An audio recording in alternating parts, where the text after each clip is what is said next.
Hello, everyone. Welcome to HuntSworn Hearth Adventures. How we doing tonight? Decora, Toxic Matthew, Killian, Shark. Good to see you guys. Looks like we got pretty much everybody. All the players are ready. Last we left our adventurers, they had hunted a diseased griffin that had some issues and some potential threat to the ecology of the area around the HuntSworn Hearth and Silvery Moon. Ursula had asked them to go ahead and take care of that before any further damage had to be done. They made their way through this infected cave with this strange fluid that pooled around in different areas and made some work of some spiders that were there, some troglodytes that were definitely mutated by the materials, were attacked by some bugs, and then did battle with the very confused and feral griffin that had been mutated and been attacking everything in sight in a maddening fashion. Now, our adventurers gathered a little bit of the materials, and we're discussing what to do next. They were able to find a couple of shiny bubbles among the cave, as well as some trade goods that they will be able to trade in for some supplies there. Put up some gold. So, we'll go ahead and meet with our gang, and they did earn their enough of the story to hit level 3. So they just have to make it back to the HuntSworn, take their rest, and level that up. We'll join them now.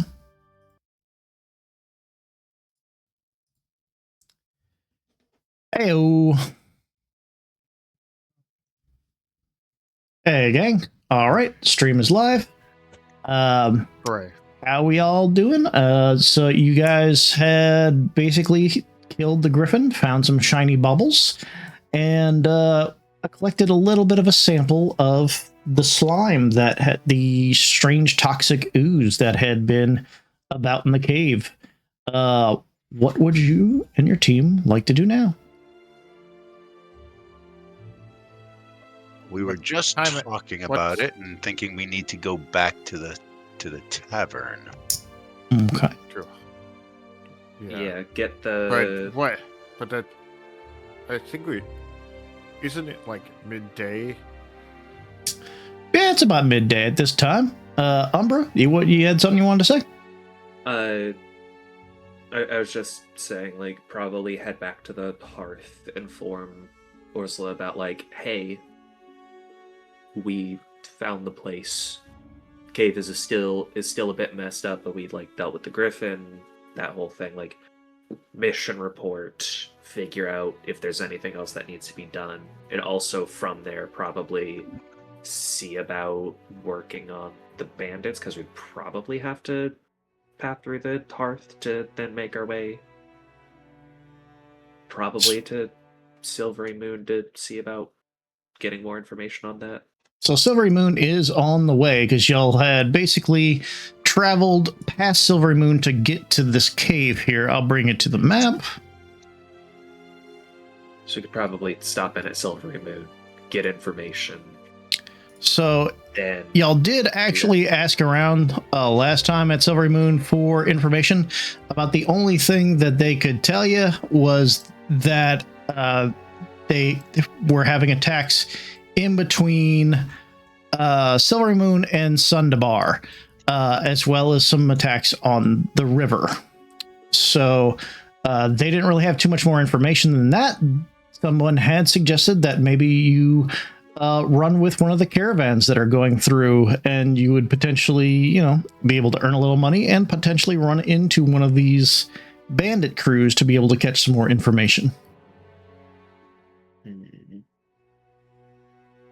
Got it. So it's not really on the way. Got it. So I think it would be best to go back to HuntSworn Hearth to get that because Ursula was going to give us another magic item. That way, everyone in the party can have a magic item. Yes. And well, she would give you a magic item, and then it'll take you a day back to get there with the cart and ox that she prepared you guys. So you would have to bed down somewhere along the journey today before you even got to Silvery Moon. You could potentially stay in Silvery Moon tonight if you wanted, or you could push on and reach the HuntSworn Hearth by night the next day.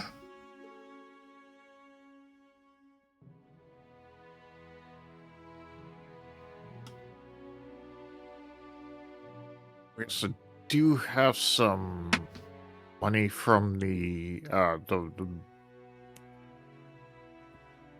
cave? From what we found in the cave, so we could buy some more things. You also have like the spices and stuff that we can sell at Silvery Moon. Correct. So it sounds like you're just traveling toward there to Silvery Moon, and of course something could happen along the way. You never know. So y'all are setting out, or is there anything y'all want to talk about or do first?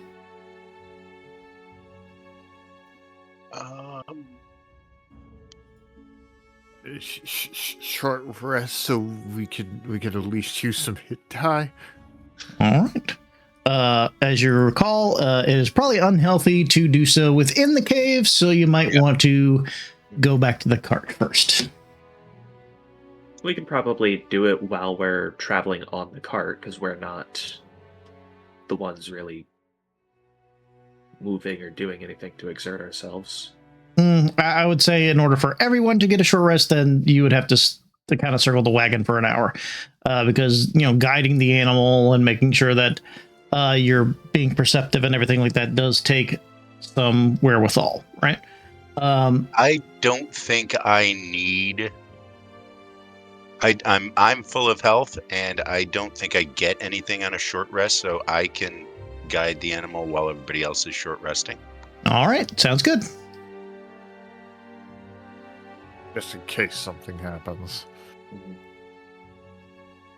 All right. Because I don't know. Go about ahead the rest of and you, but I'm low on HP. let me roll a die here. Okay, go ahead and take your short rest.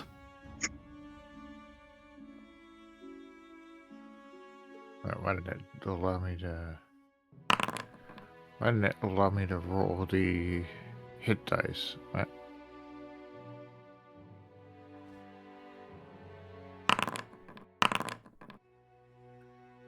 Ah, there we go. Okay. Since this is the second half of the day, Mage Armor would go away. I'll just re-up it. Sounds good. All right. Just And as you travel forward, you see if you can run into anything. Okay. Nothing there yet. So, you travel on for the rest of the day. You do find a place to bed down before heading off and finishing the rest of the journey to Silver Moon. You know, of course, you can always push it and make it to Silvery Moon, but it would get the HuntSworn Hearth a little at the same time. You'd just be pushing yourself. You'd have to rest in Silvery Moon to battle the exhaustion. And you might have exhaustion while I roll the encounters, but that's up to you guys if you want to just circle the wagon or if you want to push on to Silvery Moon.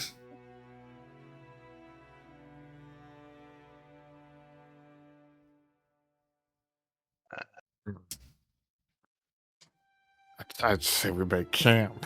I think we make camp too, yeah. Okay. Sounds like a good idea. Yeah. There would be the trade-off is basically that we would have more encounter rolls for the night, because, you know, that's out in the wilderness and spending time in the night, as opposed to a one encounter roll with a higher DC, essentially.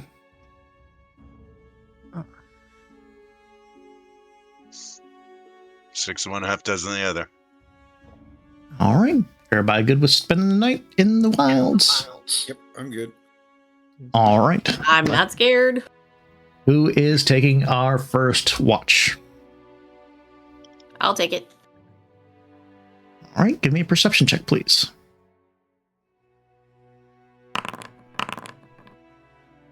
17. All right. So you don't quite see anything around as you're kind of waiting in the night. Night seems nice and dry for a minute. Mooney, you're looking about. You don't seem very scared. You don't seem to find anything in the stars. But as you look out on the horizon and your vision pans up into the sky, the stars seem to turn different colors. Bright pinks, vibrant greens, subtle blues, a rainbow of colors within the sky. Then they all turn a vitrolic, disgusting, almost infectious green.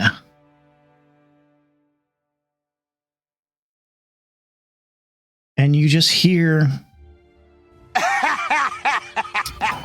Oh, wait, Thought I you're had- serious. Let me laugh even harder. Sorry, 1 second. I thought I had sound alerts turned off, damn it.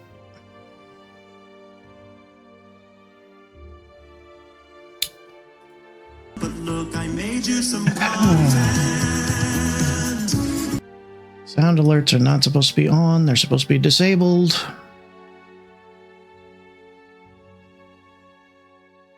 They're off. What the heck?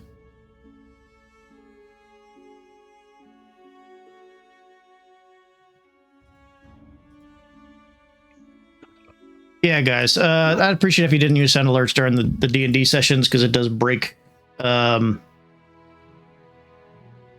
concentration on that kind of stuff. I will figure out how to disable it later.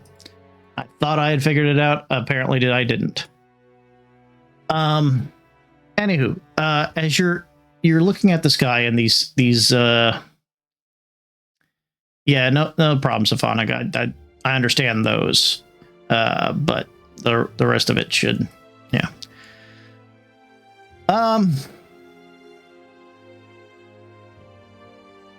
Yeah. But anywho, as you're looking up at the sky and those stars turn green, you kind of hear an eerie little laugh. The deal has been made. And then you snap out of it. And nothing. Everything's back to normal. Do I recognize this voice? Not at all. Copy. All right. Next watch. Who's up? I'll take it. Okay. Go ahead and roll your perception. Oh yeah, you're on the ball. You're just kind of sitting there scanning. Nothing seems to go by. Maybe a rabbit or two, or a hawk in the distance, but nothing seems to be watching you guys or doing anything in particular. Third watch. Who would like to take it? This is 4 hours into the night at this point. Yeah, a little bit past it, but yeah. Okay, so my trance is over, and I will take the third watch. All right, give me that perception check. Okay. You're a little bit distracted, thinking over the slime in the caves, everything that happened, as well as the song that you can't seem to drive from your mind. But all in all, the night passes without much trouble. And you guys are able to wake up in the morning and start making your way, unless there is something you would like to discuss first.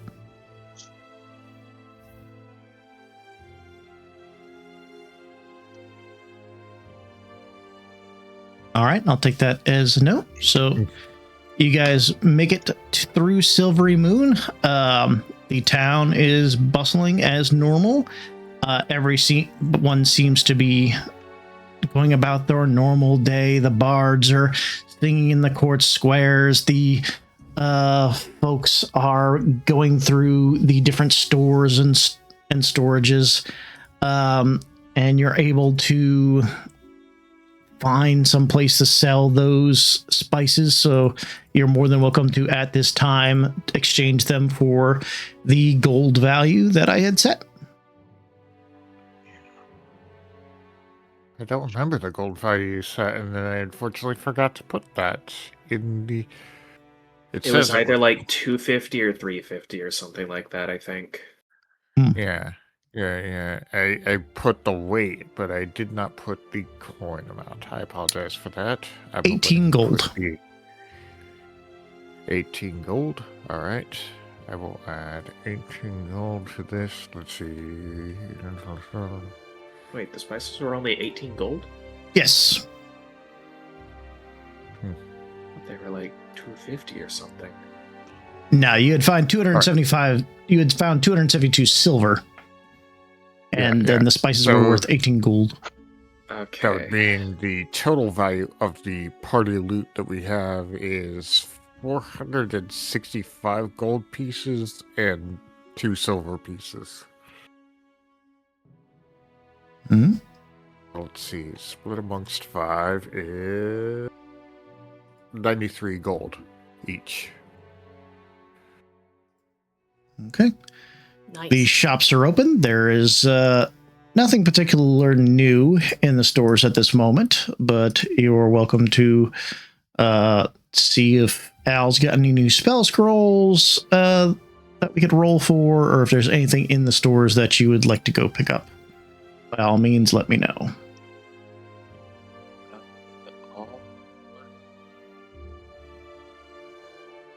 I actually don't really have any money right now, so I'm good. You should have 93 gold from the loot we got. He Just making just sure. told us that, yeah. Oh, sorry. you just split up. Okay. Yeah, 93? just making sure. Yeah, 93 extra gold for everyone. Okay. We're just leaving the 2 silver in the party loot. Okay.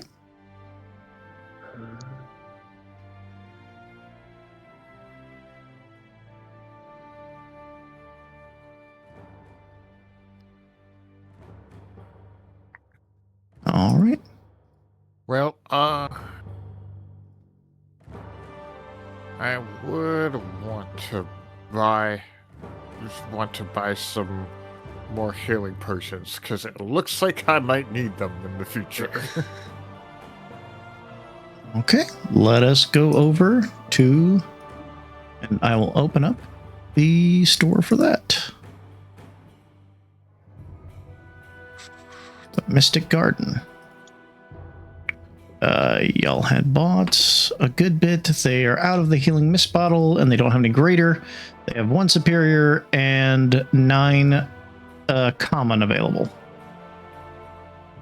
Take 2 common healing potions.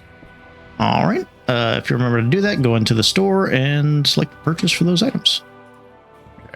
Let's see, how do I do it? All right, there we go. Mystic Garden.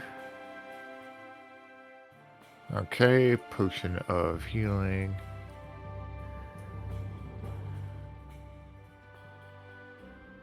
Okay. All right.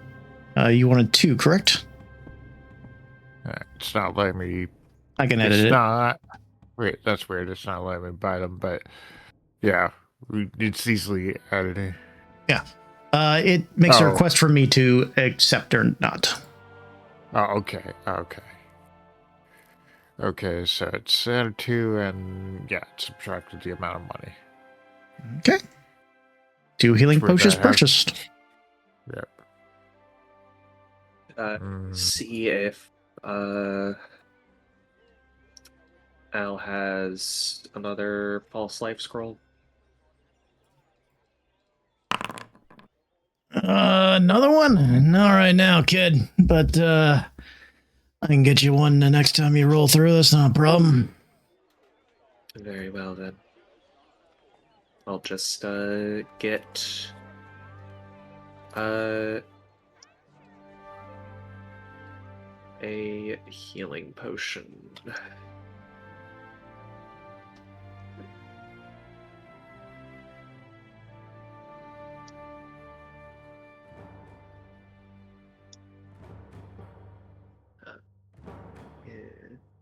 Just potion of healing purchase. Accepted. All right. Enjoy your purchase.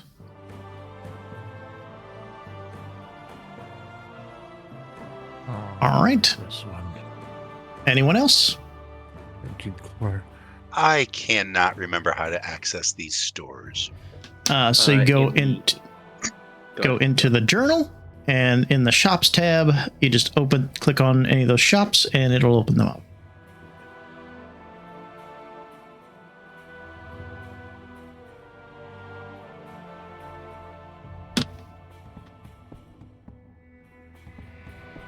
Oh, shops tab. I'm an idiot. Ah, okay. Ah, you're All good. Well, I'm also an idiot. Yeah. Yeah, all right. Okay. I think I'm all right for the moment. All right. Sounds like a plan. Are y'all ready to set off for the day? Are y'all spending the night and having another day to travel, or just heading on to the tavern and making it there by night? Yeah, probably should head I think we go to back to the tavern. head to HuntSworn Hearth. Yes, This tavern. is- Okay. All right. Yeah. You guys set off on the journey once more on the road.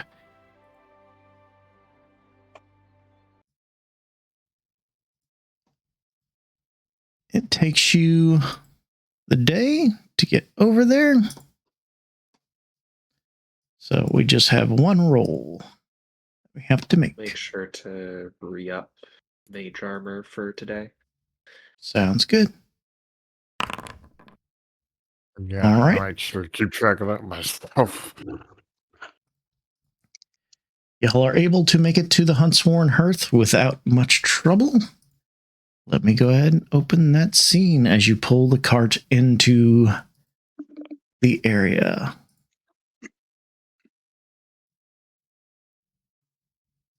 All right. So as y'all make it and get to the door, y'all do actually hear more voices than usual when approaching the tavern.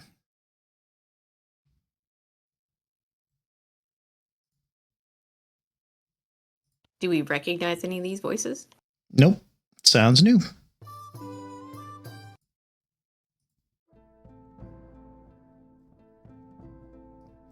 I'm looking at people And there. as y'all walk in, you see a party of adventurers sitting at a table. An orc, a dwarf, an elf, and a dragonborn. Then up at the bar is a very finely dressed in plate armor human. Very pompous, standing, hands upon hips, addressing Ursula and Adrian. So, you don't think that Helm's Light would be good enough for your little tavern? And you see the other adventurers kind of roll their eyes when he says Helm's Light. Well, if you'd came here with a bit more respect, you might have had a little bit more for you. But don't expect to be barging in here like you don't know what you're doing. Well, I just thought that you might enjoy a little more class in your adventures you take over your wing. And I don't see why it would be so much for you to pay us a 500 gold a week stipend. I mean, we're A quality after all. Listen here, you little prick. I don't know where you think I'm getting that kind of money, or where a starting adventurer would get 500 gold a frickin' week just by staying at a tavern. You come to a tavern to spend money, not to them to pay you. Well, I suppose we'll take our merry band to somewhere where we don't have two hags running it. And at the mention of hags,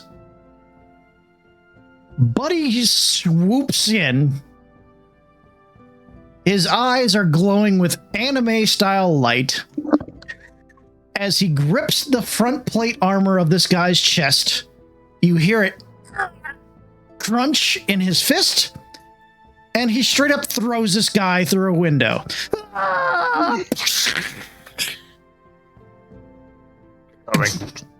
Can I immediately look at the reaction of the other four around the table? Oh, they've got eyes open wide, and they're just kind of like blinking. Is it normal for people to be so pompous, I believe is the word to use here? Usually humans are only that bad when they're drunk. Adrian just kind of like, that one have to drink. Buddy, that was unnecessary, but thank you. And you just see the others like quietly starting to leave the tavern. What was that about? Some pompous little prick thinks that he had the gall to be adventurers for hire and just get money up front. 500 gold a week. What a gigantic ass. And you just hear these adventurers picking them up, picking their friend off the ground that is almost strangely still alive, since he was thrown through that window with a great deal of force. And you just hear him scream out, "You haven't heard the last from Elmaster," as they leave the area. I'll scream back after them. I hope up to the gods this is the last we've heard of you. And Buddy just kind of... the last we hear of him. Buddy just walks back in the kitchen, a little miffed. And Adrian's like, don't worry about it. It's fine. It's not like they could do anything. And Really? I'm going to hold... I'm going to hold up to Ursula one of the vials, the vial that has the mysterious goop in it. Oh, you've managed to slay the poor creature. Yes, this was where some of the ichor that was coming off it. You might want to take a look at it. I certainly will. But it is late, and you all probably need your rest.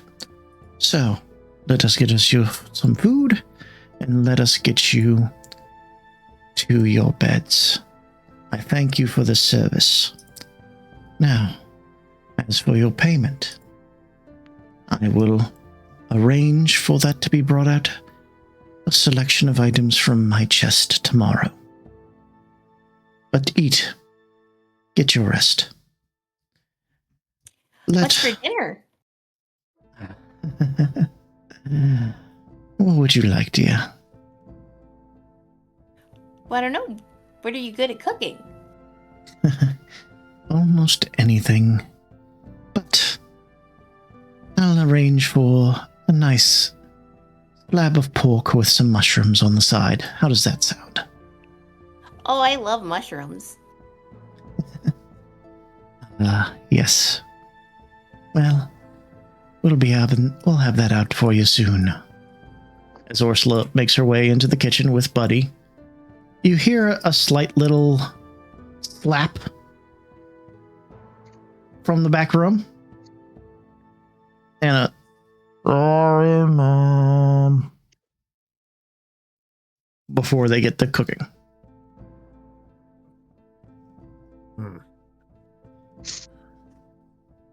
But Mistrix is sitting on the bar, eating a jar of jam, just looks to all of you. Oh, that was exciting. What'd you guys do? We hunted the diseased griffin. A diseased griffin? That's weird. Just sticks his face back in the jar.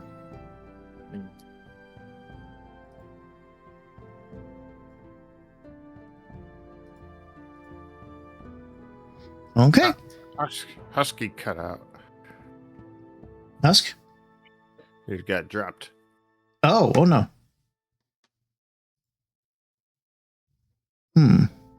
Let me message him in the channel. 1 second. Might just be a minor issue. Let's see.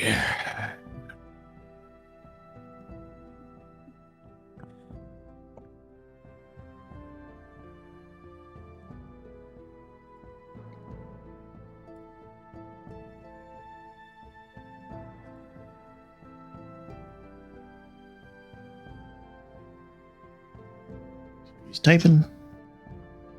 Computer timed out. Okay. Oh, I hate it when computers do that. Okay. Oh, there we go. He's back. Husky, you good? Yeah, the computer just went to sleep before I could touch it. Ah, okay. Gotcha. All right. Well, is there anything else y'all would like to talk about? Or will you be eating and heading to bed?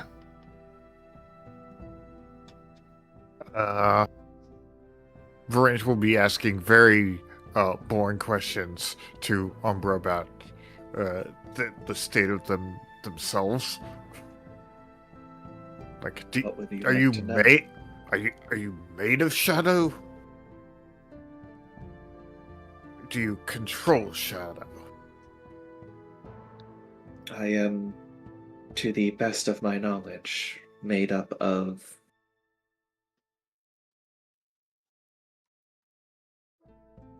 the essence of the Shadowfell.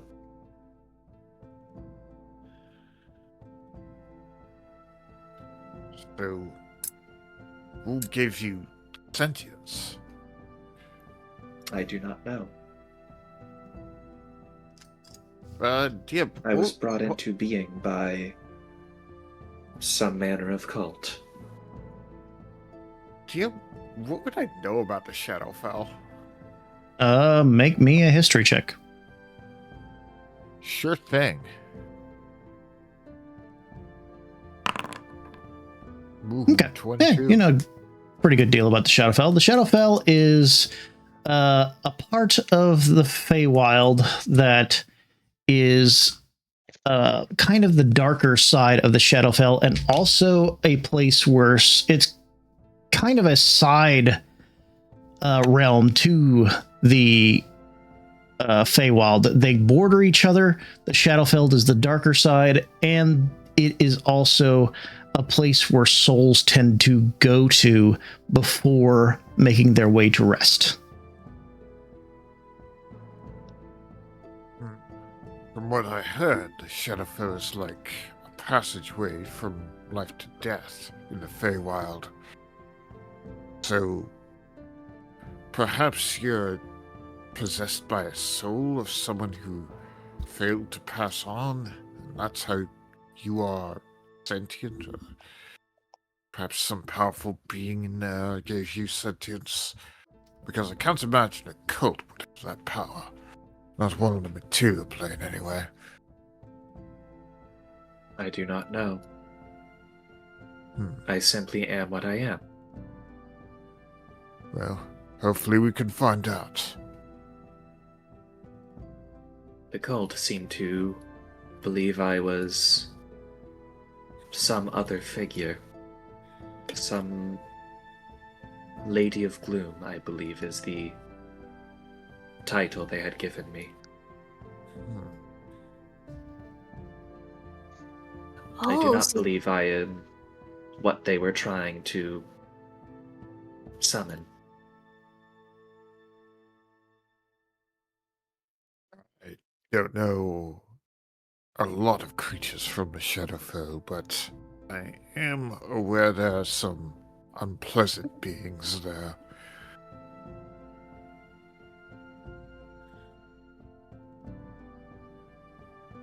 Still, you do not seem to be one of those unpleasant beings.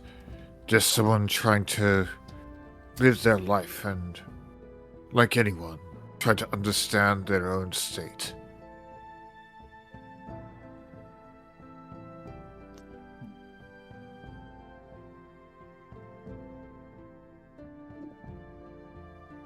I am merely trying to understand what is living a life. Aren't we all?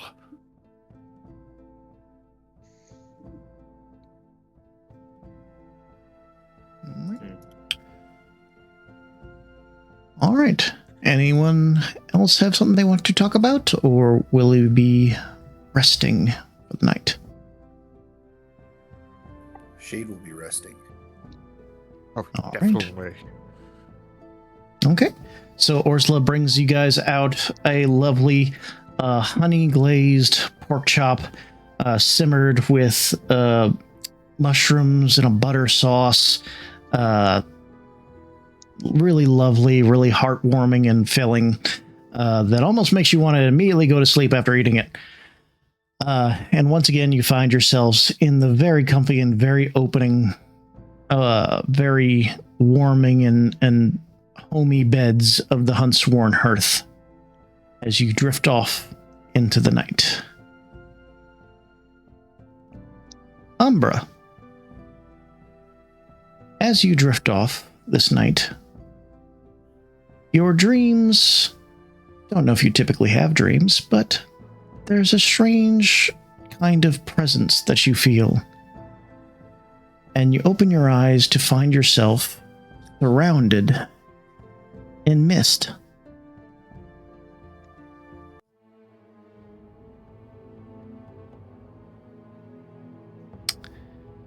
As I bring you to that screen.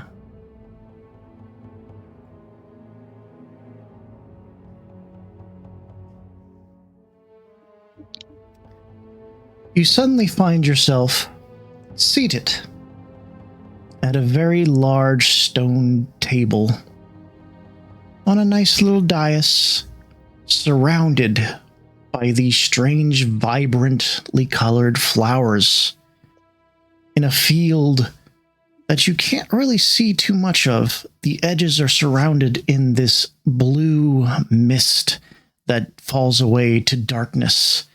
And seated at the very edge of the other table, greeting you with a smile, is a strange lady. Which I forgot to put her picture in the thing. One second, please. Shucks. Where'd it go? Where'd it go?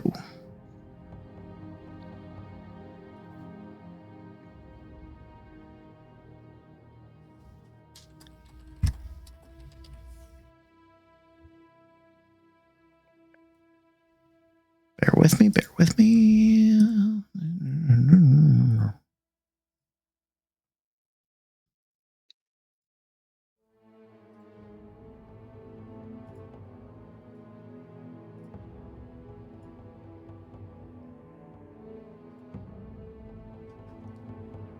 Seated across from you is a very pale woman. Her eyes black as a void. Hair raven-colored, skin devoid of color, lips pink, teeth fanged, gently sipping on a teacup, putting it down for a minute and smiling at you. Well, there you are. How are you, dear? Am I supposed to know you?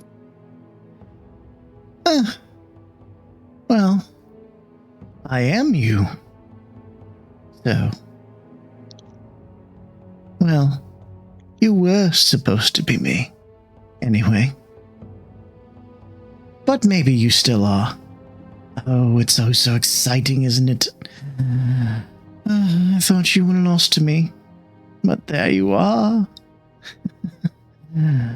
Looking fantastic, I might add. I take it you are supposed to be this Lady of Gloom. Lady of Gloom.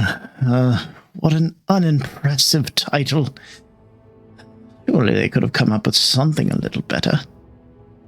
What are you calling yourself, my dear?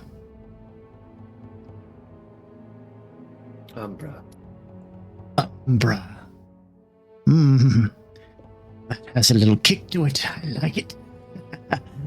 So we are Umbra. I like it. How are you feeling, dear?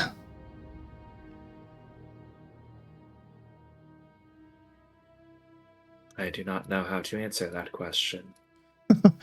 Oh, well, some things will take time to learn, I fear. But please, drink. And she motions to the teacup next to you. Umbra will take the cup. I believe I must correct you on something. You stated we are Umbra. Yes. Is that meant to include you?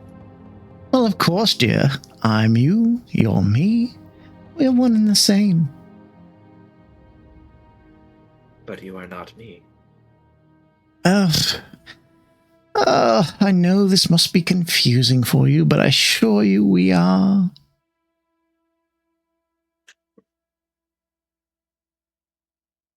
Then why do we have separate bodies and separate existences?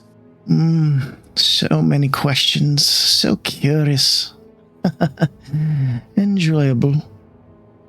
I'm afraid our time is not very long here, though. Are you sure that's the question you want answered?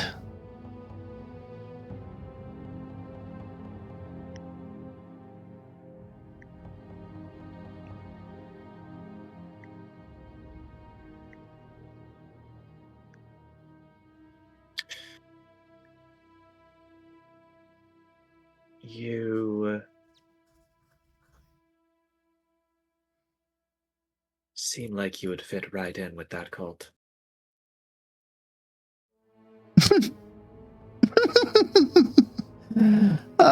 So uncultured. The same air of grandiose pompousness, I believe, would be the apt description. Well, did form them, granted.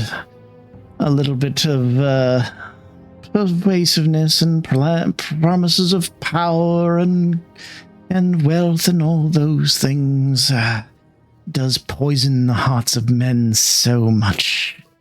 She flashes a smile of those fangs. Easily led astray.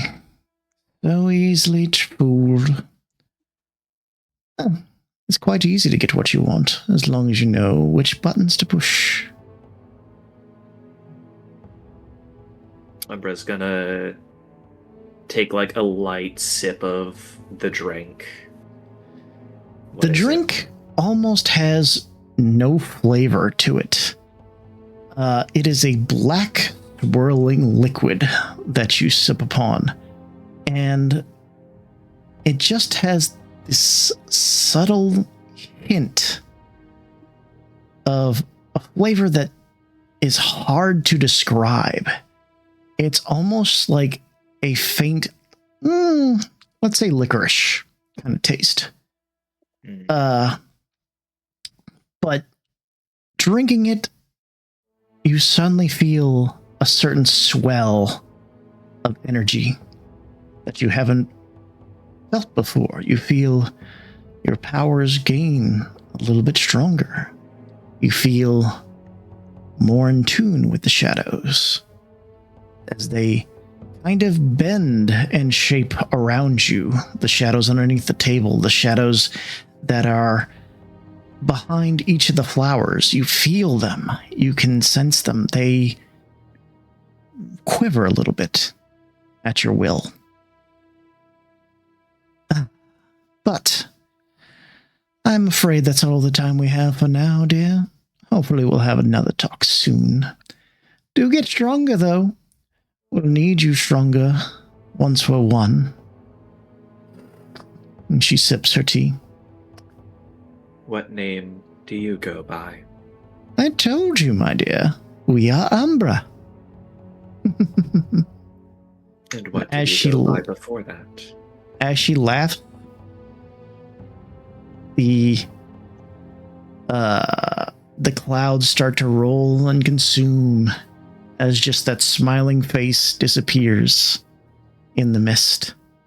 And you find yourself back at the inn.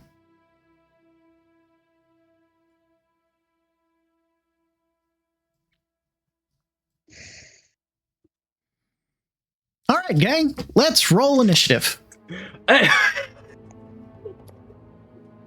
Well then. Okay. Nice. We're not technically leveled up yet. So this is I just wanted to see what y'all say, but basically we're rolling initiative to see who goes first while we're okay. leveling up. Okay. I was like, all right, like we can do a combat at level 2 before we level up. I thought we were leveling up. All right. Okay, so Varenge, you'll go first. What are you? We will level you up to 3. What are you multi-classing in, or what are you classing into?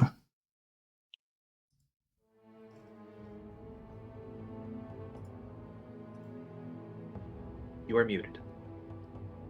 Varenge? He's muted. Sorry about that. Forgot I was There you muted. Forgot I muted. All right, I'm taking another level wizard.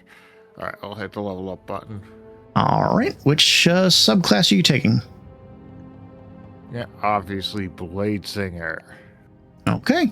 Gonna Go have ahead and AC. Let's see. I'll take the average for the HP. You usually do. All right. So you're taking Blade Singer. Right. It says my level up is complete. Yeah. Okay. Let me check and see if you selected the subclass. 1 second. Looks like you did. Okay, good. So you'll just have to manually add your spells in, your second level spells, those kind of things. But for the most part, it looks like you're set. You got the blade singing feat. You got blade singing, so 4 charges. You can blade sing. With a bonus action, you gain speed increase, and you have an increase to your AC. And I don't know if you get to add your modifier as a thing yet, or that's later, or how that works on 2024. I can.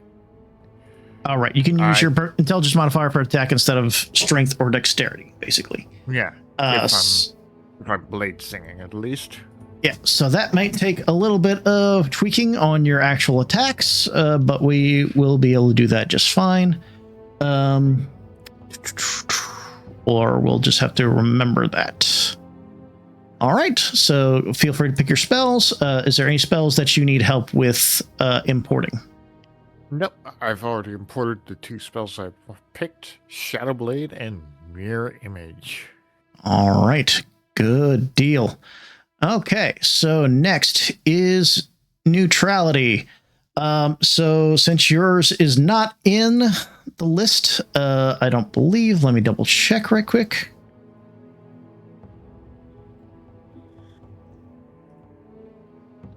Because I don't believe Unearthed Arcana, they did that Unearthed Arcana yet for the 2024 edition of Shadow Sorcery. Yeah, they did not. All right, so I have already imported your 2 spell features in there. I will go ahead and increase your level.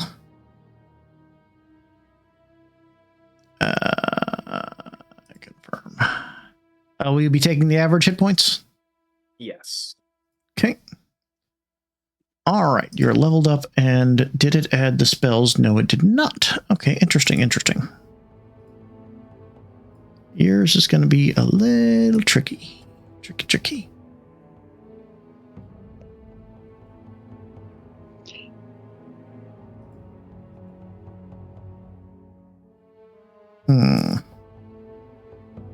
It should have automatically added the spells, but it did not. You silly thing.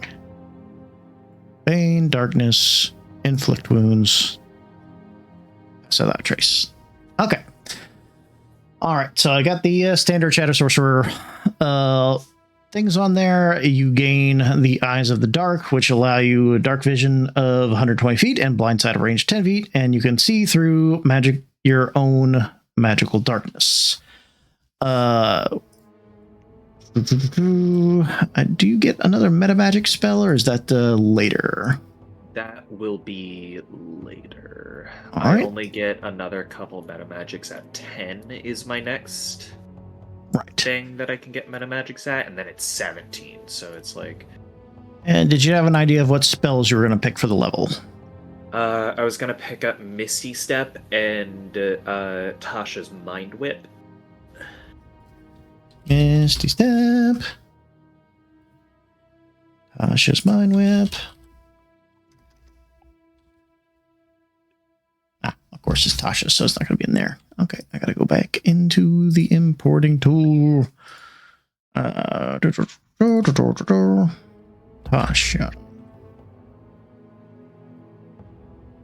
Import. Close. All right, all set. I believe that is all for your level up. Okay.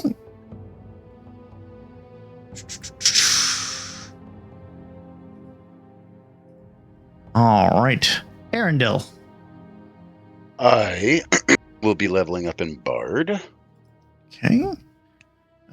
I will be a Glamour Bard. Okay. Let me grab the Glamour for you. College of Glamour, 24. Confirm. Taking the average? Yes. Okay. All right. That should have gave you those abilities as well as features. What spells did you have in mind? Okay. It just added mirror image to my sheet, and I'm not entirely sure why. Unless I just get that. I believe with some of the magics, you get. Let's see.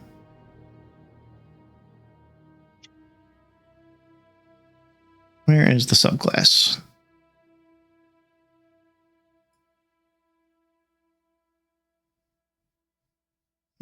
Oh, yeah. You always have Charm Person and Mirror Image spells prepared.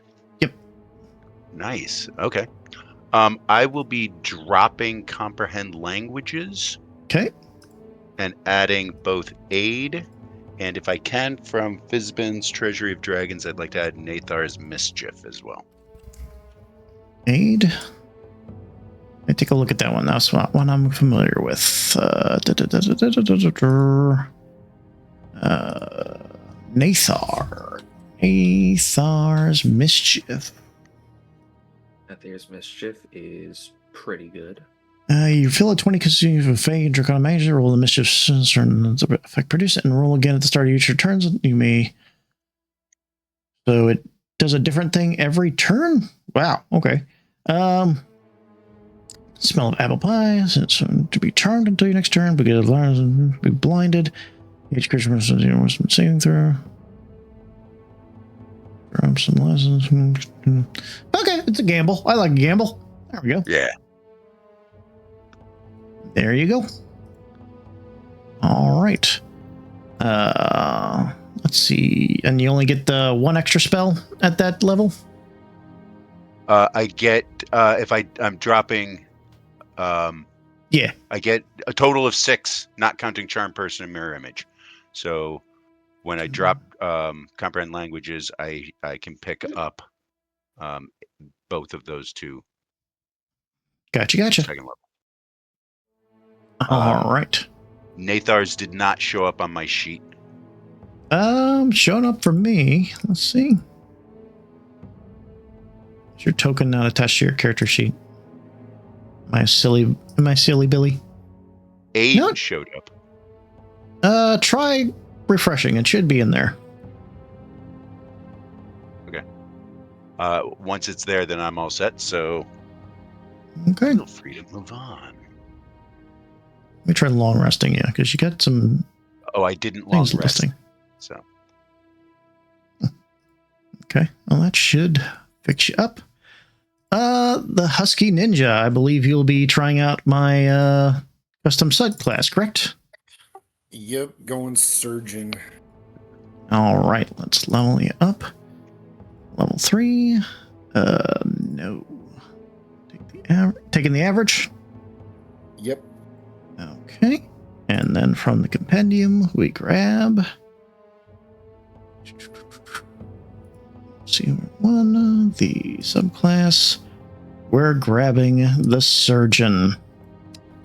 At level 3, you gain proficiency with medicine, and you also get medicine complete.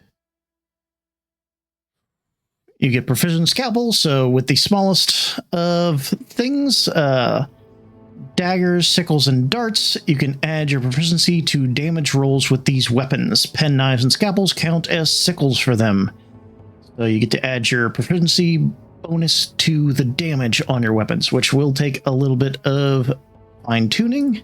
It's not something that automatically happens, so we'll have to just add that to your weapons. Not a problem. And then you get battlefield surgery. While proficient in opening wounds, you actually have some spell and closing treatment. Spending a minute, they can assist an ally in healing. The healing add equals half their sneak attack die rounded down.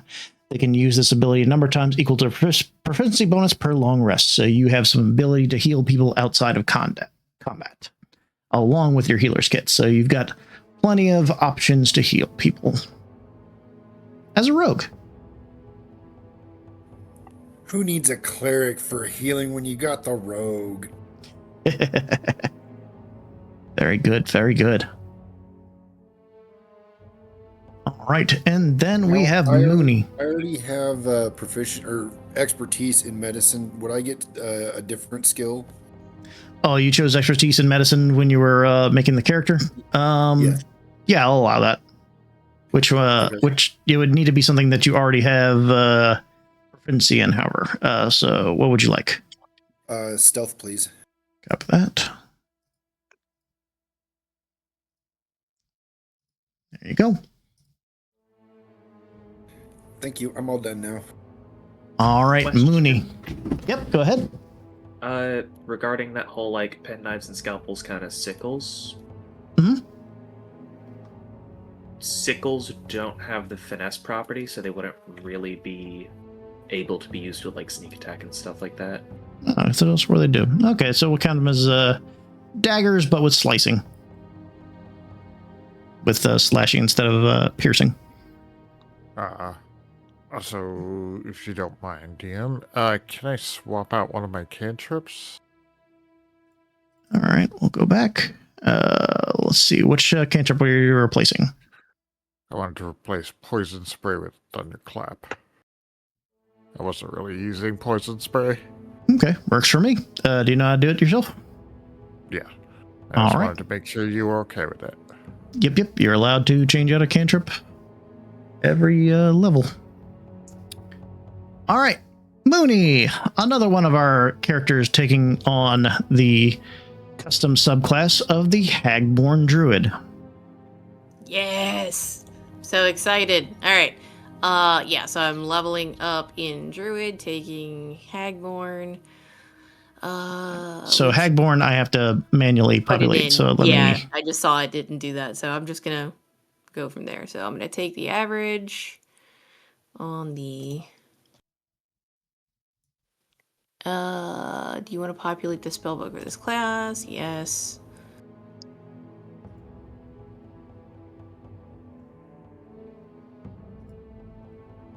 Okay. All right, Let's see if everything worked appropriately, because the druids are a bit, the custom classes with spells are a bit of a pain. So let me make sure that it gave everything it was supposed to. It did not. Okay, yay. All right, so you need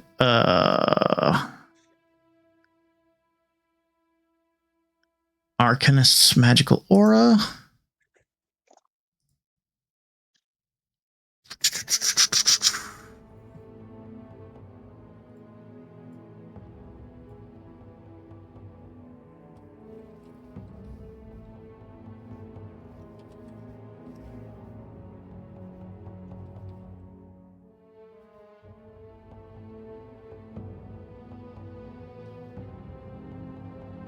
Oh no, it was Nistel's magical aura. Why is it Arcanist? Weird. And you need Enthrall.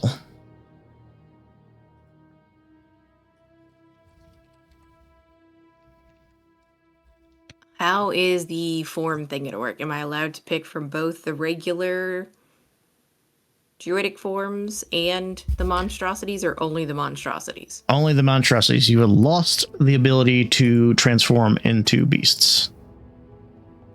Copy that. Yes. You transform into monstrosities instead of beasts from the monster manual. Challenge rating you can transform to is equal to your druid level, but divided by 3 rounded down. So you're able to transform into a monstrosity of level of challenge rating 1 or lower. Nice. All right. And do I still get to have like a total of 4 that I can change into? You can change into anything that's below CR1 or below. Oh, sweet. Thank you. Yeah, that's how druids work. You can pick whatever. In the 2024 rules, they have a list, like a number of forms that they know. Yeah, it says on my thing that I know 4. So that's why I was like, do I just pick the 4? Do I get extra? Like, how does that work? Okay, that's weird. Right now, I'll let you choose whatever, because this is very different. I'm going to let you pick and choose what you want, because monstrosities are kind of an untapped market here. So I'll let you choose whatever one you want, and maybe we'll narrow it down later. I'm sure there'll probably be 1 or 2 that you're going to pick constantly anyway. So, that's the thing. Yeah, I'm sure I'll end up finding some kind of favorites that I stick to, yeah. Yeah. But right now, pick and choose and test, since this is a test subclass.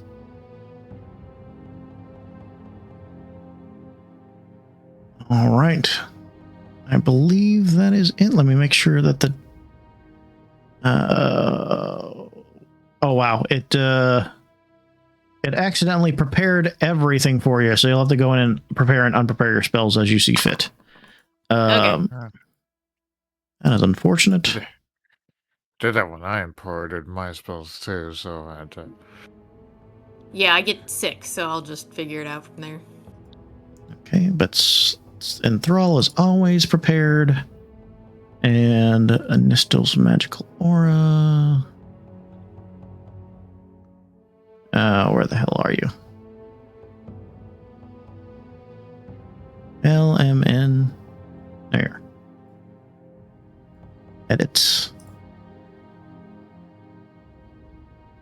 Always prepared. Okay. So those 2 are set as always prepared.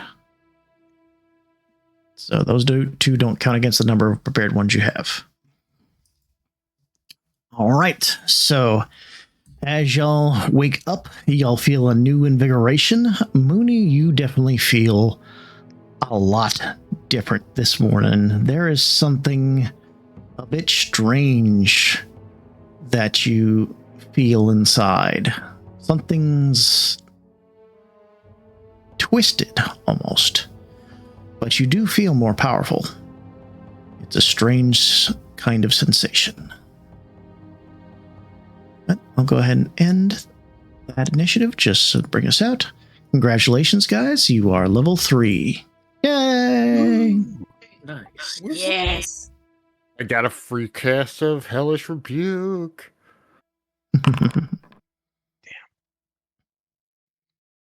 Okay. Of course, I'm drinking some of the mushroom tea.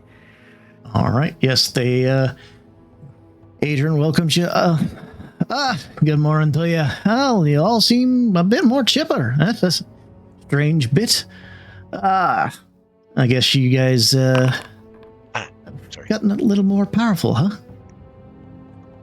So it would seem. Yes. Adventuring will have that effect on you. You'll find your powers surge much more than anything you could have done just doing anything around town.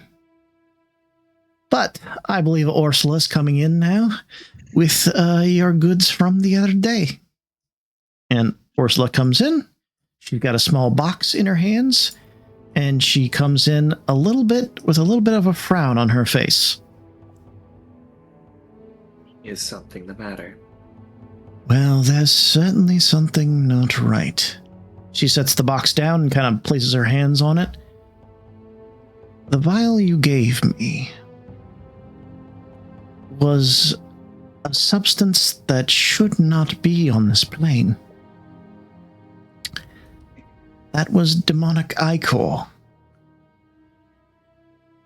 It is not unknown to this plane how certain demons come up and they leave trails upon, but this material is typically not mutagenic on this plane. It has certainly strong powers within the hells, but not normally this effective on the material. Whatever infected this area must have been quite strange indeed. I will have to do a little more hunting to see what is going on. But she pats the lid of the container again and opens it up. In the meantime, I do have some treasures prepared for you. Since this was a bit more challenging than I expected, I have decided that you should have all 3 of the items that I have prepared for you. And she takes out and places upon the table a pretty normal looking slide whistle, but it has a little picture of an imp laughing on the side of it. She takes out a rod that on the end of it has a juvenile dragon's claw, black dragon's claw with an ebony rod attached to it made of obsidian glass. And then she takes out a small incense bowl. It's a clay bowl. It's got silver inlay and is marked with various druidic symbols. So, the first item is named the Embarrassing Slide Whistle. As a reaction, a bard attuned to this item can impose disadvantage on a saving throw or attack roll of another creature. However, if the creature still succeeds, the bard suffers disadvantage on the next saving throw they make within the next hour. During that time, or until the saving throw, whichever comes first, the slide whistle is also unusable. A deep-seated embarrassment gripping the user from using it again. And she'll push that toward the only bard in the party. Have fun with that. The incense bowl. The incense bowl. Casting Find Familiar while using this trinket costs twice as much, but has the following effects. The familiar gains temporary HP equal to twice the caster's proficiency modifier. In addition, the familiar can change its shape while the caster focuses over the course of a minute into a different form without recasting the spell. And the Tyrant's Claw. This macabre claw of a juvenile black dragon is twisted and molded into the hilt of an ebony rod. While attuned and used as a spellcasting focus, the caster may cast ranged spells in melee without disadvantage. In addition, any actual melee spell made with it has an additional 5-foot reach. However, any natural ones cast through this focus, the claw animates and strikes at its caster, dealing 1d6 slashing damage.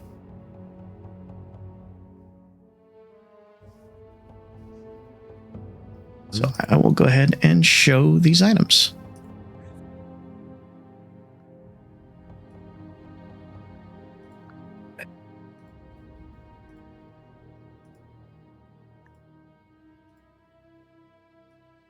I love the description on the claw. Yeah. Now the insensible would someone already would it? I'm asking, would I be the only character that would be able to use it, or would it give anyone the ability to use it, even if they don't have that spell prepared? It doesn't require attunement, so it can be used by anybody using it to cast the spell. Okay, so that's just the party effectively gets that as a buff to find familiar. So anyone can use it. I mean, obviously, I already have find familiar, but I don't want to necessarily keep too many magic items. No, you're good. But claw seems that would be good for either Veringe or Umbra. Yeah, because you're Blade Singer, so you could use it with like Witch Bolt, Firebolt, stuff like that. Mm-hmm. But I want to make sure everyone, as a player, I want to make sure everyone has some magic items. So I don't want to hog them all.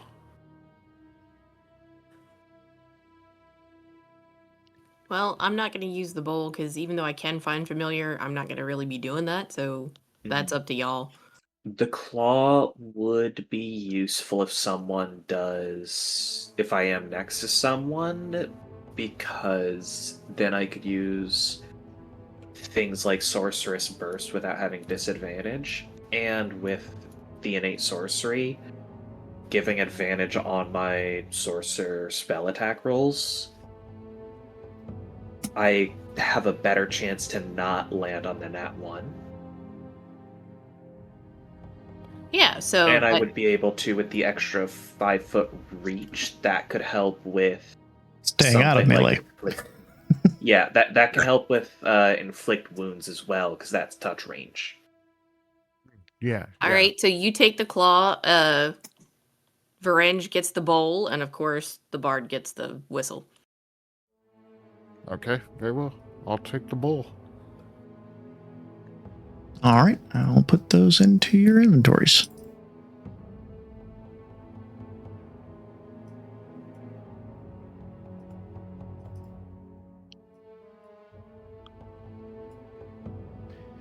As she hands out the items, she snaps the box shut.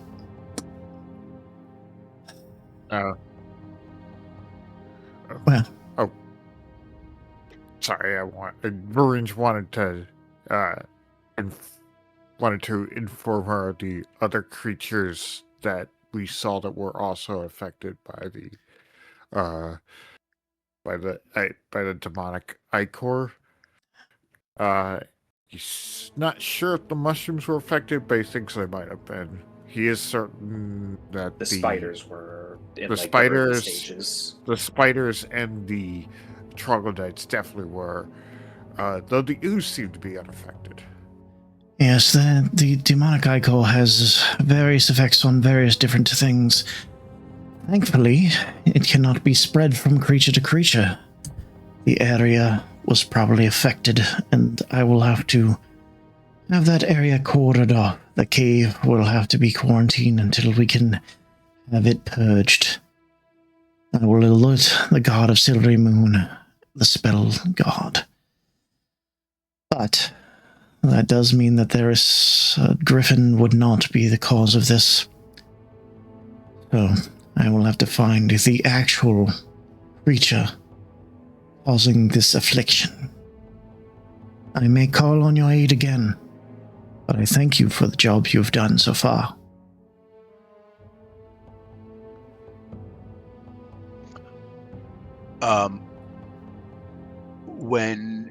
While all of this is going on, I'm going to drag out my lute and play an inspiring little ditty and give any 2 players who do not currently have heroic inspiration.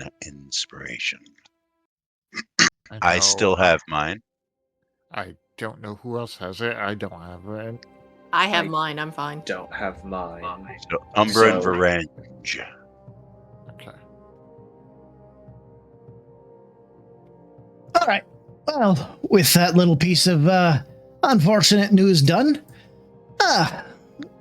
looks like you're all itching to get back out there. Oh, you're welcome to take a rest if you'd like. But we do have some things available for you.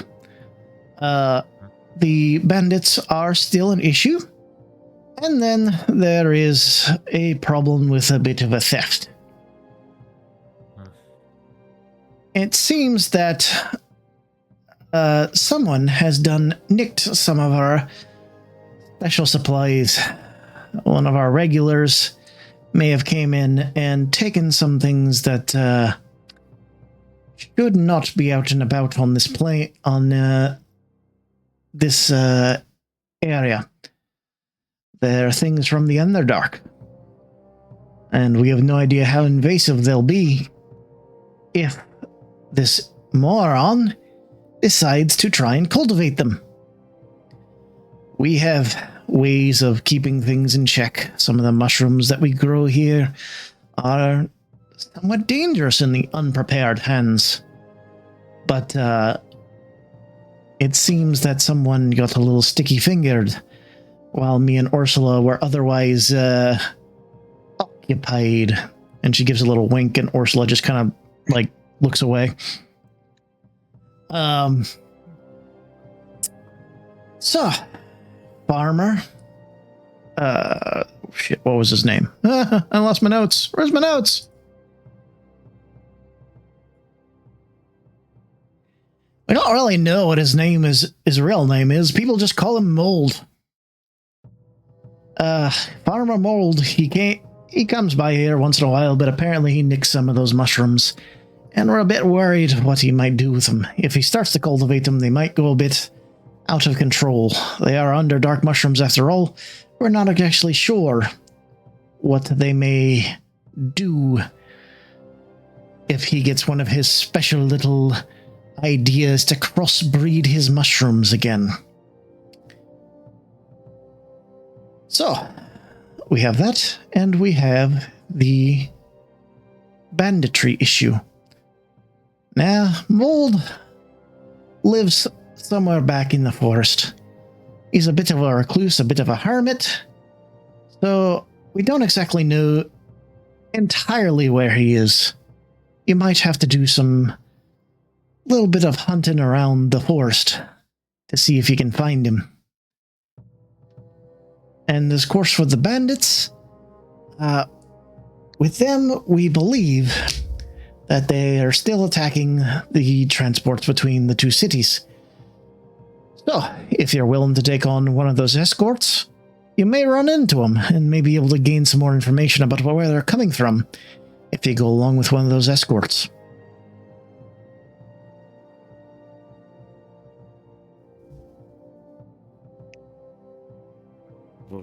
What's everyone thinking? I'm thinking join an escort a caravan and investigate the bandits. Agreed. Well, you'll need to go to Silvery Moon. I believe that the Moon's Rest will probably have posted where the next caravan seeking some adventurers to escort them will be. Adrian Orsla, you didn't forget about me, did you? Well, of course we didn't, but that's gonna take time. You pissed off Tatiana. Oh. Okay. So like a day? They ignore him. Anyway. Buddy! I think they're about to leave again. You want to get them some of your tokens? And Buddy comes in. Yeah. Hey guys, you need refreshers on your tokens. I feel some of them got used up, so I think some of y'all need refreshers. I do. Yeah, I did too. Which ones do you have again? He has one for recovering Field a spell slot. Yeah, so he has ward skills. he has Unlarge, which is one cast of Reduce Enlarge as a bonus action, but only Enlarge. One token of half damage, which reduces which halves the damage of an incoming attack. Death Ward, it reduces you to 1 hit point instead of outright killing you, unless it would deal more damage than, twice your hit points. Token of Reinforcement gives you a +2 AC for 10 minutes. Or wait, did you find that one yet? I might be getting ahead of myself. No, I don't think already written it down. I don't even so remember the half it's damage canon. one being available. Yeah. The half one has been available from the beginning. Has it? I don't It's think the y'all first found one the I've got. token of reinforcement yet. So it was the recharge, Yeah. the shield, and the skilled. So Yay. the Then half we damage, found- the shield. Then we You- did also find the large one. We Uh, found that. He's had the enlarged one. Yeah, y'all like found the those token of things, death ward, and then the skilled. So y'all got skilled, recharge, death ward, enlarge, half damage, and shield. Now, since I have changed to a blade singer, I'm wondering what I should take, because how I'm gonna behave in combat is gonna be different. I will be sticking with the spell slot on a short rest. Me too. Alrighty. I'll be Let's sticking with the see. shield. I'll be sticking with Death Ward. Yeah, Actually, think- I'm gonna trade out Death Ward for Okay. the skilled. Okay. Yeah, and I think I'll go with Death Ward because I went down twice that cave. Death Ward seems like it might be more useful to me. Death Ward's really nice, but I really value skills. Alright, death ward in there. I burned through mine anyway, so I can try them all. Recharge. Boop. Just run through the whole list, see which one you like the most. That's what they're there for. Recharge. Wait. Varinch would want to ask Ursula and Umbra, privately, kind of sidebar, ask them, you have been doing business in Silver Moon for a long time, correct? Oh, Ursula and Adrian, you mean? I think you said Ursula Umbra. and Adrian. Ursula and Adrian. Yeah, sorry. I was like, what about... We've been adventurers there that we made in and out, but we actually just set up this tavern a year ago. So, would you know anything about the Blackleaf family? Afraid it doesn't ring a bell, sadly. Very well. Okay. As they prepare your breakfast and you're going along and just kind of thinking about your preparations for the day, Mistrix is flying around, kind of going around. Like, he tries to move portraits a tad to the right while nobody's looking. So you're pretty sure that Ursula sees him and is just not caving his head in. But as he's going around, you do hear him kind of humming a little tune. And Arendelle, you finally realize where that tune was coming from the last days of your travel when you were hearing it during the night. Yeah. It was Mistrix humming it to himself.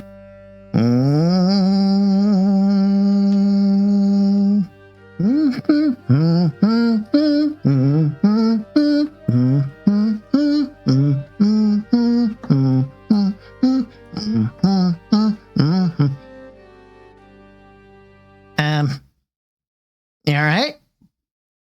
Yes, I'm fine. I'm enthralled by that music you were just humming. Where have you heard that? Okay. Oh, he thinks real hard. He kind of like scratches the side of his head with his back leg a little bit. Where did I hear it? Where did I hear it? I'm gonna pull out my lute and play the first half that I know. He just kind of hums it along. Yeah, it definitely sounds familiar. But I don't know, my brain's a little foggy. And he just kind of looks to the empty jar that's on the table. How many did I pick up? I only picked up one. I am pulling out a piece of parchment and making a shopping list, and I'm writing on that shopping list as many jars of jam as I can afford.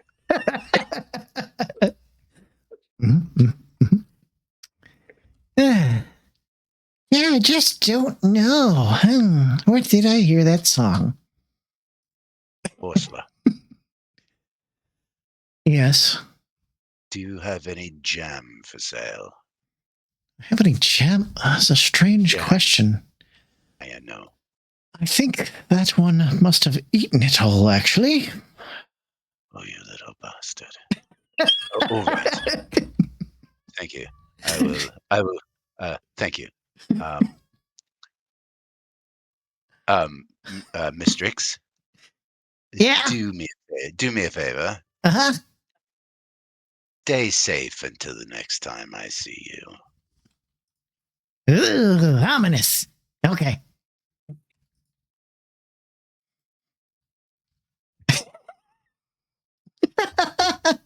I'm sorry, it's just too funny. Shopping list buy as much jam. Hey, No, man's got to do no. what a man's got to do, okay? If he's got to buy Hey. jam, he's got to buy jam. I You see desperately what wish you- I had like minor illusion to help right now. No, you don't understand. What you got to do is you got to have the jars of jam. You got to keep him away and only give him one jar when he does something you want. The jars are going to be the jars I buy. I'm going to buy jars of jam and plus a bunch of very small jars, and I'm going to carefully fill very small jars and give them out a little bit at a time. So you're Be gonna like be a drug- jam dealer? I'm also going to start doing some magical research, and I'm going to start trying to create a spell called Create Jam. Create jam. In fact, it's going to be called Arendille's Create Jam. Great jam. I mean, Just sings jam into existence. That's exactly right. The only component necessary is a material component, and that is an empty jar. This is why I love D&D. now, I mean, next level, one of us could take the chef feat and just cook Yeah. make jam with cook utensils. Real talk, I love Mistrix. We're just gonna pull together all of our money to buy out like whatever producer of jam we can find. Ursula, I'm gonna I'll need find. that. I'll need that wagon and ox again. I plan on returning with a lot of jam. We can get to find my parents' sell my parents' estate and use it to buy a jam factory. Restricts might not want to go home. Okay. What I the trick don't is, think the trick I is. don't think he's ever to be able to go home. No, I think we figured out the trick. We get a big jar for Umbra to fit in and pretend to be jam. Pretend to be jam. And then when Mistrix goes for it, Umbra just grabs him. He'll never want jam again. I'll have to come up with something else to bribe him. He does kind of stare at Umbra a little weird sometimes. He's just kind of like licking his lips going, I wonder what that tastes like. Eventually, he'll find out and be very disappointed. Yep. Eventually, he'll be subject to My the goodness. horrors, TM.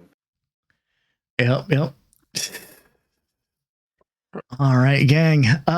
Let's take a little 10-minute break while I go steal whatever my cat is walking around meowing with and go to the bathroom. Sound good?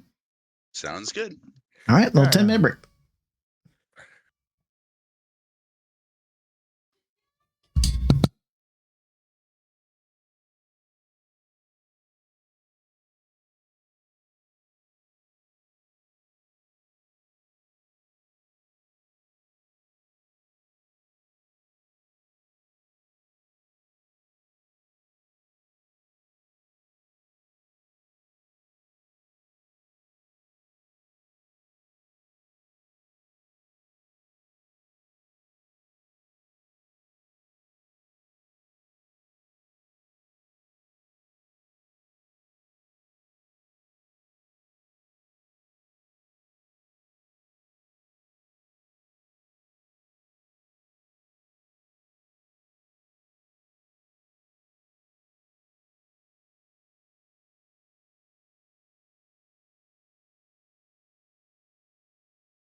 All right, gang, everyone back.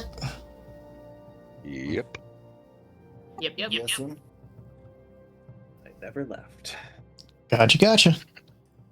All right, so you guys are set. Y'all got y'all ability. Y'all got y'all things set.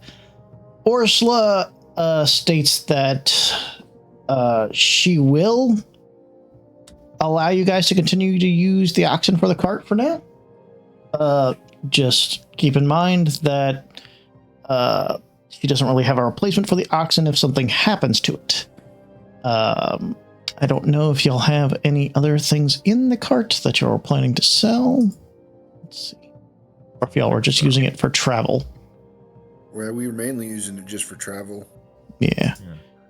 Okay. If we're going to be in a caravan, would we really need to bring the cart for this one? Or? Well, there's no guarantees that they'd have spaces for you in the caravan. You might have to walk with them. So it's up to you.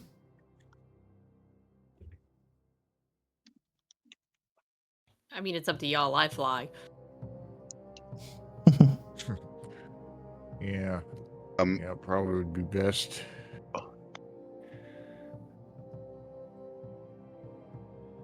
Did we use the cart to transport a bunch of heavy stuff last time, didn't we? The spices and the stuff from the actual camp that you got it from. Yeah. And it is available if you'd like to use it. If not, that's fine too. Well, we've been tasked with returning with heads of bandits. Yes, they were not necessarily heads, but they said that they just need some proof that you killed a bandit, and they'll pay you a certain amount of gold per bandit. 200 per head is what I've got written down. Okay, yeah. We can even just capture the bandits and bring them back. Also an option. That's an option, but we would need. I think it would be a lot easier to bring them back if we have the cart.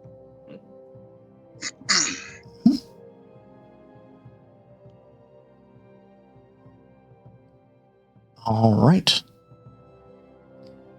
You guys ready to set out to Silver Moon to try and find a caravan that you can join with? Yeah, certainly. All right.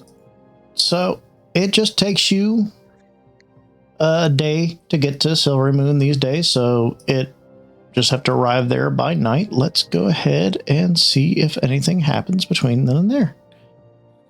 1 second. Roll a d20. Okay. All right. So let me bring up a map right quick.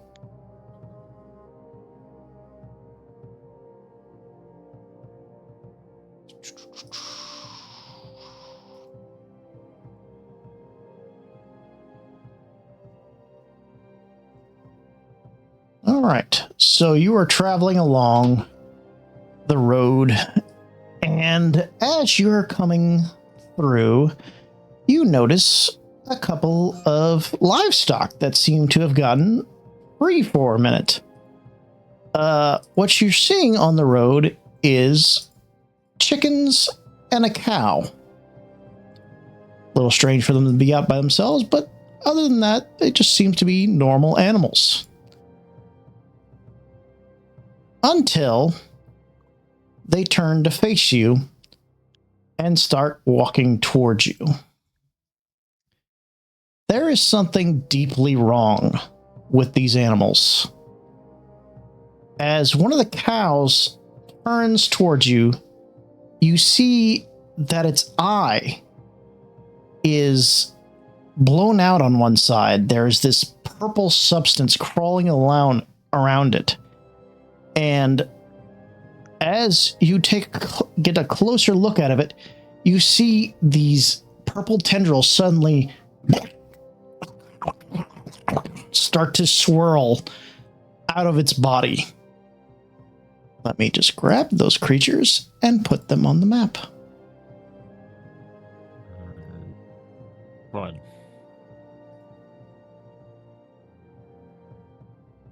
Why can't I find my creature page? There it is.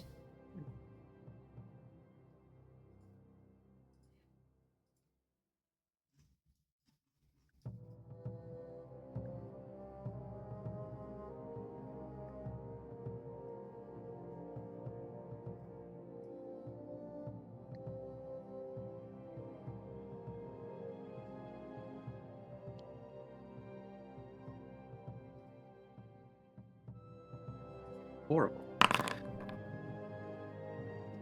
And I will show you what you're seeing here.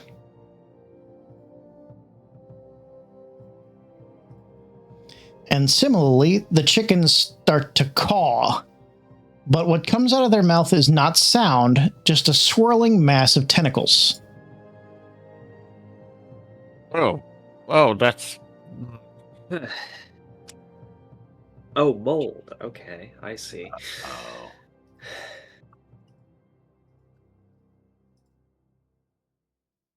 Oh, I wonder what this could be connected to. Mm. I wonder.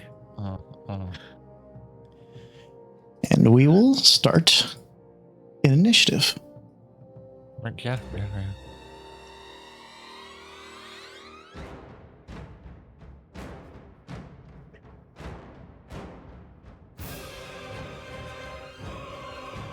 That's a little too heavy for this one. Let's see.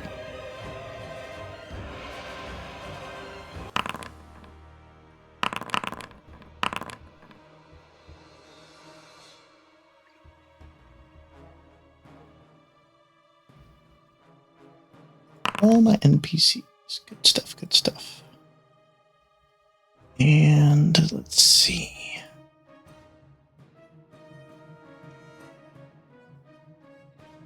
Need one more thing. Do I have it here?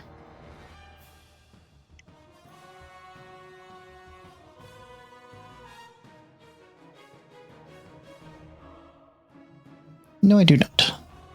Let me grab the one thing I need.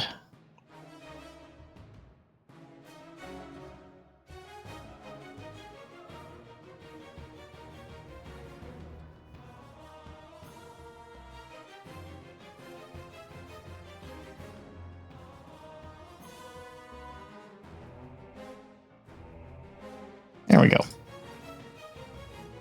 All right. Getting the encounter.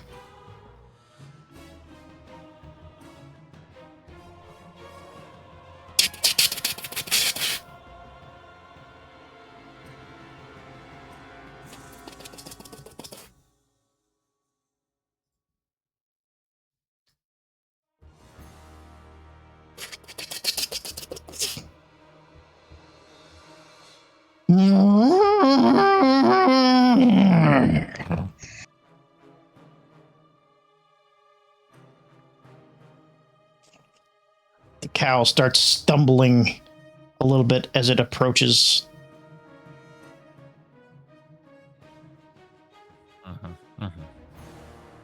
Seeming to be a little slower, but still not good.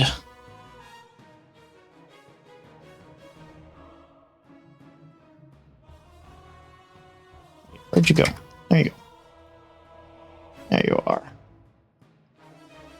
All right, Mooney. Ew, what is wrong with these things? Yuck. Let's see. I think I'm gonna go with I'm gonna go ahead and test out my new form. I think that she sees this and just goes, oh no, I ain't playing with this at all, and tries to do her normal shape change. But when she does it, like, she starts to, like, activate the ability from inside her, and she kind of goes, oh, and all of a sudden, before you, is a Nyx Fleeced Ram.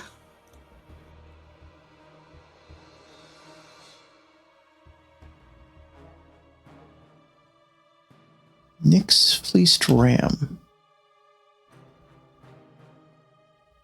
Want me to link it to you? Yeah, because that's not coming up in the monster manual. From Oh, it's Theros. it's from Mythical Odyssey of Theros. Yeah, no, it has to be from the monster manual. Sorry. Oh, you want me to go straight monster manual? Okay, well you didn't tell me that.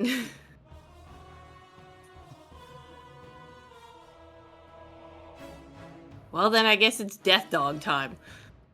All right.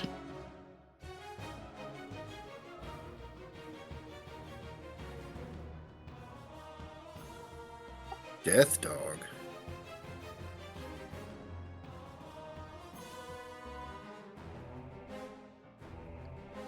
You see as Mooney transform into this two-headed dog, snarling and growling. Definitely not something that she's ever changed into before.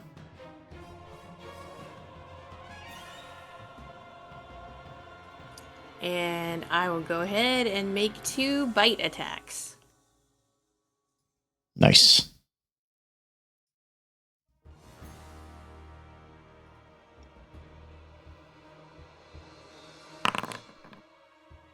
Six will unfortunately not hit.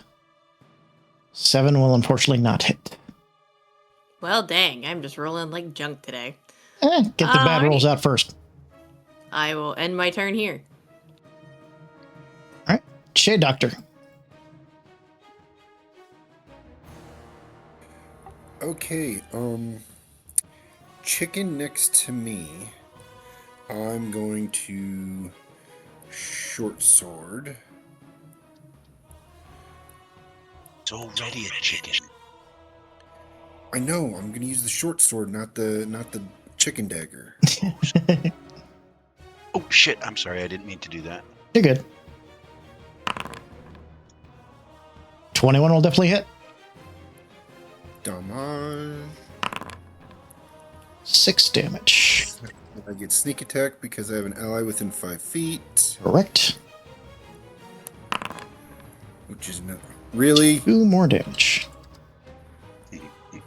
get them low rolls out now. Gee, many Christmas. Okay. Um, I'm gonna offhand. offhand, I will Or use. Nick, I should say. I don't have the Nick ability for the short sword. Nick, it just applies to the dagger, so you can basically just stab with a dagger for free. Which I will stab you with my dagger. Okay. That'll hit. Another hit. Damn it. 2.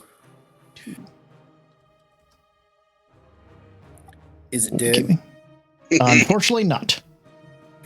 Dang it. And then I will be done. I would rather deal with the chickens than the cow. Okay. You see, as you pull your blades back, they are covered in this strange purple liquid as the chickens just flapping about at you. Arendelle. Okay, I have 2 quick questions before I go regarding the bouncing bubble staff. Yes. It says make a ranged spell attack, but it doesn't say what the range on that attack is. Oh, did I not? It says it can fix be that? retrieved with bonus action from 100 feet away, but it doesn't give how far away I can. It's 80, 200 feet. So 80 normal, 200 feet long. And also, it says it acts as a magical focus and gives a +1 to spell casting. Does that count? Since this is a ranged spell attack, does that count as a +1 to this attack as well? It already will, yeah. Nice. All right. Okay, I'm going to flirt with an attack of opportunity and move to here.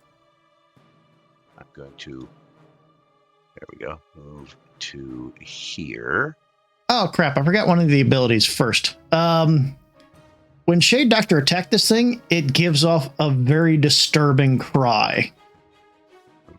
So I will need Varenge and Shade Doctor and Arendelle to give me saving throws. This is not going to go well. Ooh, it went quite well. Yeah. All right. So, Shade Doctor, the cry that this thing made just fills you with a sense of dread, and you're frightened of it until the end of the chicken's next turn. Arendelle, you are fine, so you're able to move normally. All right. I'm going to move to there, and I'm going to throw the bouncing bauble at this chicken down here. All right.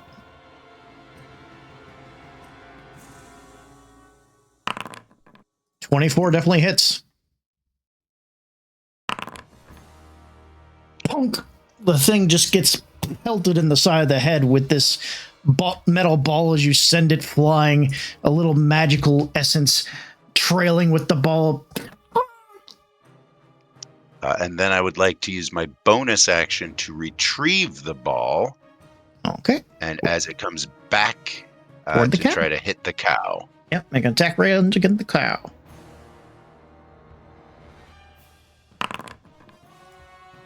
That'll also hit. 5 damage. That will end my turn. All right, and the ball is right there. Foot of the cow. Ooh, nice. Okay. Varenge. Okay. Well, stop me if you heard this one before. I'm gonna shocking grasp the chicken in front of me. Would you like to blade sing first? Oh yeah. Never mind. Blade thing first. All right, so your AC has gone up, your speed has gone up, and you can use your what you call it with blade work. Yeah. Let's see. All right. So I'm still gonna cast shocking grasp. That'll hit. 5. 5 damage. As you strike it, it gives off a disturbing cry. Varenge and Shade Doctor, give me the saving throw again, please.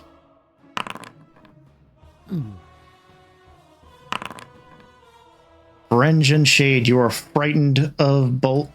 Shade Doctor, you are frightened of both of these chickens, and Varenge, you're scared of this chicken in particular right now.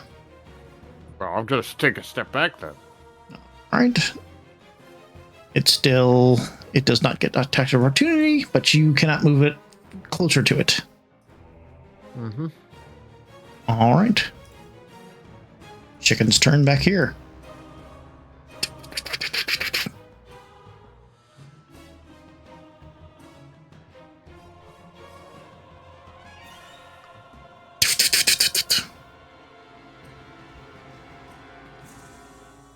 This chicken will attack the death dog. It has pack tactics, so it will attack with advantage with this rot tendril. But it misses. Chicken has back tactics. Great. They're also really fast, apparently. Oh yeah, chickens are fast, man. You ever seen one? No. I have chased chickens. They are fast. Can confirm. Yes, I have seen chickens. They can move.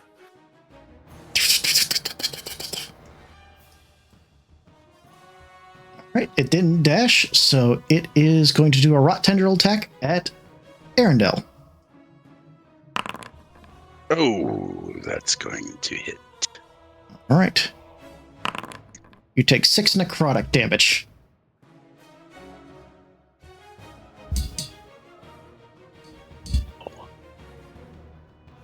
That'll end its turn. Umbra.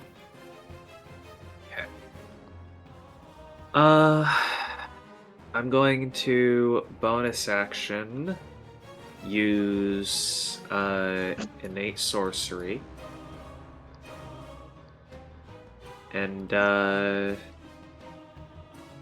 This chicken's up next. So I'm gonna move 15 feet over, and I'm gonna cast. You know what? Screw it. Let's make it a second level, because why not? Inflict wounds. Okay, on this one. Yes. All right, So that will be a Constitution. DC 15 con save from it. It fails. All right, that will be 19 necrotic damage. It explodes into a mass of feathers and spores. As I am effectively sending its shadow to just directly, like, choke it out, kind of a thing. Yep. All right. That end your turn? That I'll then step back 30 feet.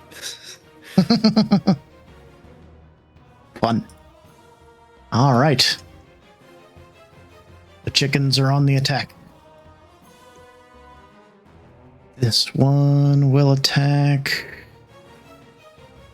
Well, it's got pack tactics. It's going to go after... Well, it's got pack tactics on both of you, so this one will go after Verinch. Well, this one's dead, so would it have pack tactics on French? It's technically still got both of them within 5 feet. Oh wait, no, you're right. That one's dead. All right, right. So it would go after. I gotta like blur out their portraits or something. Turn them sideways. Skull should tell me, but apparently not.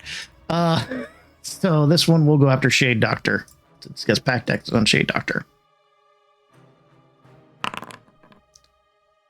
I didn't roll with advantage. Well, both of them would be really good. All right, so Shade Doctor, you take 7 necrotic damage.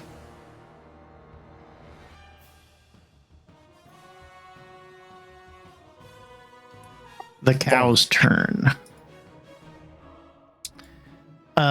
Mooney, you don't see the cow try to attack you at all, but you, in a way, you see 2 funguses splot out of the cow's form and make attacks at you.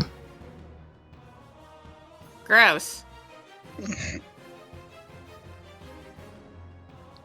And they each make 2 attacks.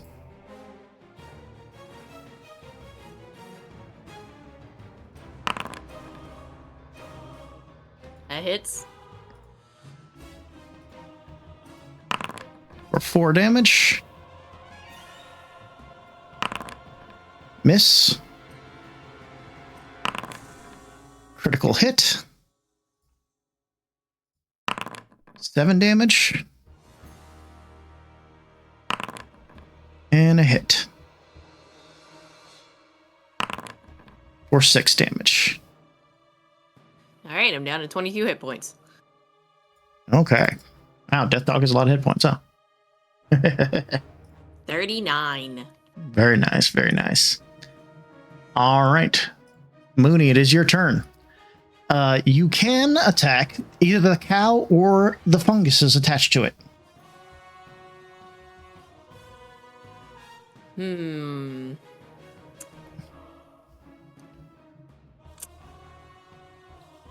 Alright, so since it's still me while I'm in this form, can I do like a nature check to try to figure out like which's easier to hurt? No, this is way beyond nature at this point. This is weird. No, copy that. Gotcha. Okay, so I'm going to bite at the spores then. The actual fungus. The one right in front of me. All right.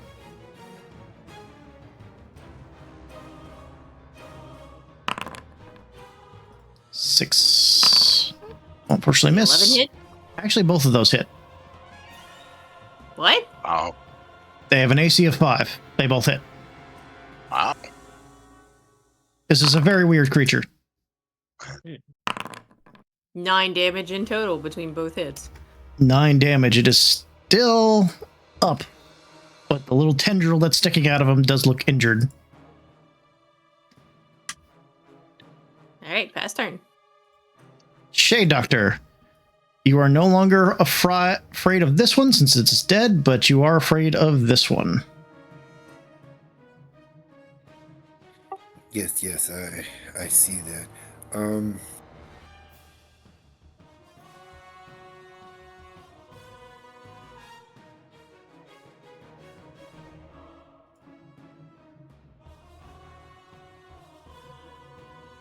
I would like to hit the one I'm afraid of. Okay. And yes, I know it'll be a disadvantage. Correct. 14 will hit.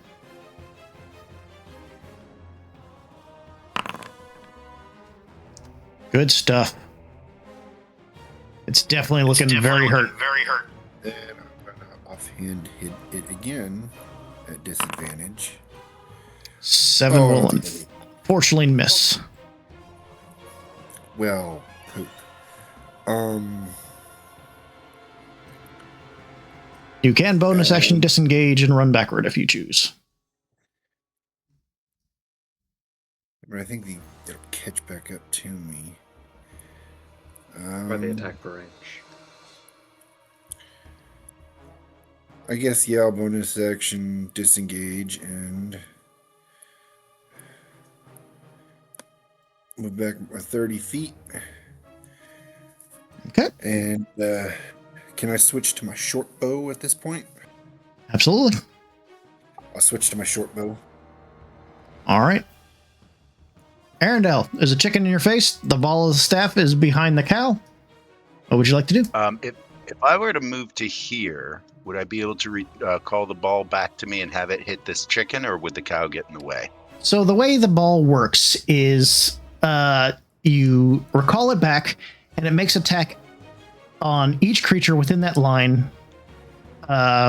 Subsequently, if it misses the cow, it goes past the cow and makes an attack against the chicken. But anyone it hits, it stops at. And since it's a ranged attack, would it have disadvantage on the cow? No. Okay, I will move to here. Bonus action, call the ball back. Okay, make a ranged attack against the cow. Definitely hits. All right, so that's 6 damage against the cow. And then with my action, I'm going to cast Vicious Mockery on the chicken in front of me. Okay. Does the +1 to the staff increase my saving throw DC? Yeah, it went up to 14. I thought it was at 14. All right. I will Double say check. something.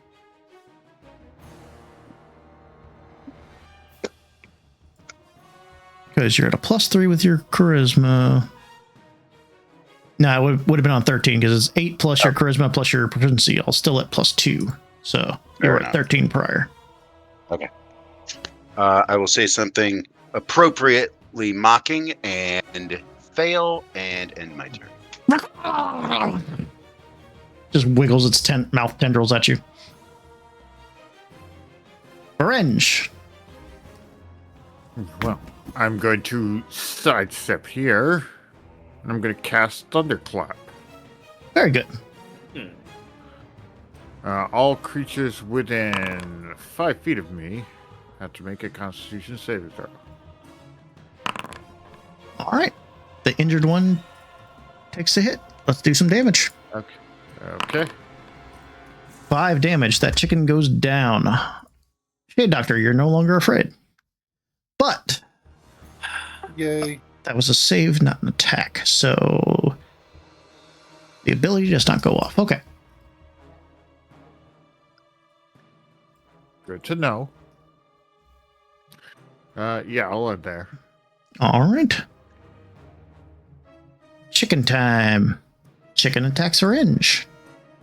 Well, Ooh. I'm rolling hot tonight, apparently. whoa. I'm going to cast Silvery Barbs on that. That was a critical hit, so definitely All right. impose disadvantage and give advantage to Shade Doctor. 23. Still hits, but at least it's not a crit. All right, the damage. Take 6 necrotic.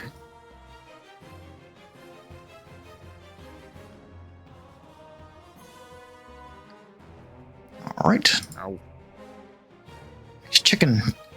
Chicken goes after the death dog with advantage.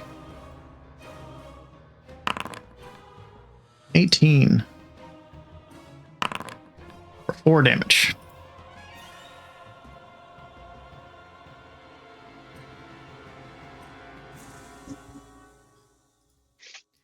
Chicken on Arendelle. Do your worst. Oh, come on. That is your worst. I will remind you, you have the slide whistle. Oh, I forgot. Yeah. Let's do it. All right. It misses. You do not suffer any ill effects, and it just misses.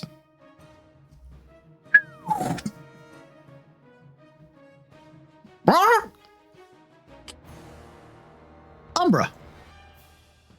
Okay. I'm going to move down here. Hold on. Yeah, down here. And two.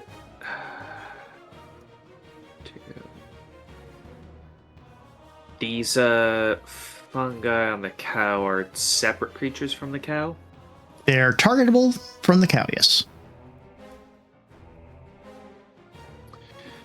Okay, I'm going to cast Bane, Okay. targeting the cow and the 2 growths that are off of it, and I'm making this an extended spell. Okay. Let me quickly extended. Cow fails. Fungus fails. Fungus fails. All right, so they all take a minus D4 from any attack roll or save that Yep. they make. Yep. And that is my turn. Okay. The cow does nothing. Mooney. All right, we're gonna hit the tentacle in front of us. Okay. Are the growths off of the cow supposed to have their own turn in the tracker? Oh, that's right. They go on the cow's turn, actually. My bad. Okay, do that first then. Yeah, they go on the cow's turn. So they're going to do a rotting touch on... They're each going to do their 2 rotting touches on the death dog. Which was the death dog's 12. AC? 12? Okay, so D4, that would miss. Next attack. 10, that would miss. 17, let's roll D4 to see what that does. It wouldn't change anything. That wouldn't change anything, so 1 does hit. And then the last one, 13, that would miss regardless of whatever. Oh no, I guess if we could roll a 1. Yeah. No, that misses, so you only take 1. Yay! For 2 damage. To the rescue. Alright, now it's Mooney. My bad. Fine. This is a homebrew creature, so it takes me a little minute to remember what it does. You said the cow does nothing, and I was like, I don't see the fungi on the. Yeah, thanks for catching that. Yeah, thanks, Newt. You're welcome. Okay, so yeah, the death dog is going to bite the fungus in front of her again. Okay.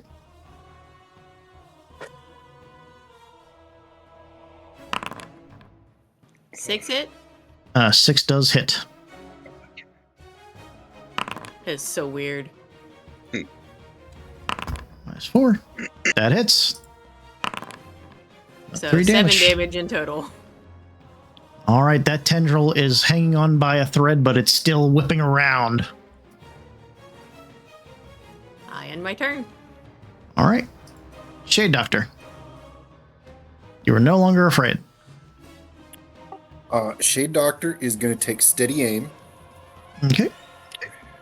Oh wait, I already have advantage from that, so don't worry about the steady aim. I'm just going to use the advantage, and I'm going to shoot the chicken in front of Ringe. Go for it. That's still alive, of course. Keep it. Not gonna shoot a dead one. 17 will hit. Come on. It's 6 from there. Sneak attack. Gets an extra 6. Shush. All right. And then I'm going to move a little bit. Okay. It's got an arrow sticking out of its skull. It's moving around kind of weird, but it's still looking around. It would have killed a normal chicken, that's for sure, but it's the tendrils inside of it are animating it. Will that end your turn? I'm going to move there, and that'll end my turn. All right. Arendelle. All right, I'm going to move around this chicken to here and attempt to call back the bauble again. Okay. Definitely hits the cow. 8 more damage. 8. I will attempt to viciously mock the chicken next to me. Okay. It fails. That's more like it. For 2, and he has a disadvantage. Yep. Well, that end your turn? Will end my turn. All right, Varenge. Okay. All right. Well.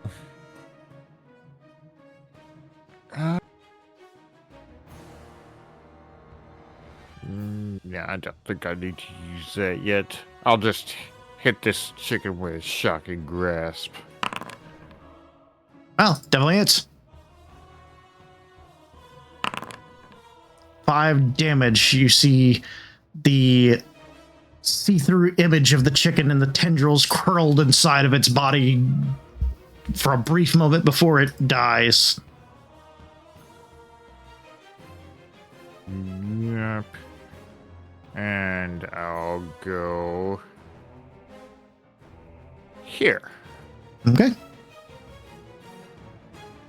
Yeah. All right. The chicken will continue to attack the death dog. 21 to hit. For 7 more necrotic.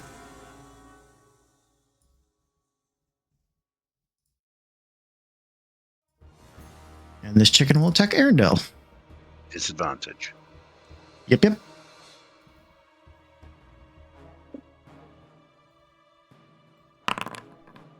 Misses. Indeed. And as you circle it, it moves around to circle you. All right. Umbra.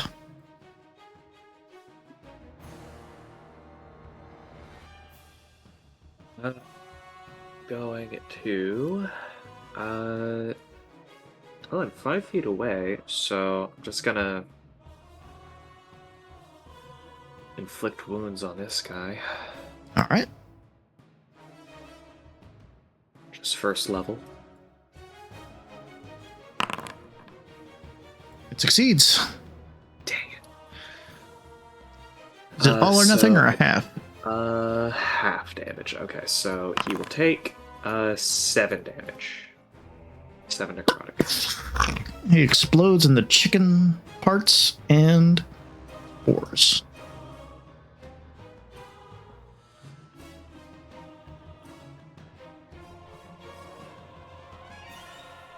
And that is my turn. All right. The cow is up. It's going to lash out with the little tendrils from the actual fungi. So, rotting touches on the death dog again. 16 I don't believe a D4 would change that result. 5. 13. 12 will still hit. 14. 12 will still hit. So that was all 4 attacks, yeah. So 1, 2, 3 hits. 5 damage. 8 damage. 7 damage. So that is 20 damage total. That was with the Bane on each attack. Yeah, it rolled a 12. The Bane took it down to it rolled a 13. The Bane took it down to 12, which should still hit. Rolled a 14. The Bane took it down 2, which would still hit, and then it rolled a 16, which Bane wouldn't be able to get below the hitting thing. Oh, yeah. All right.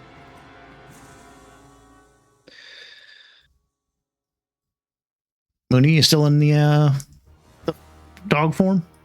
Yes. Okay. Mooney, is your turn.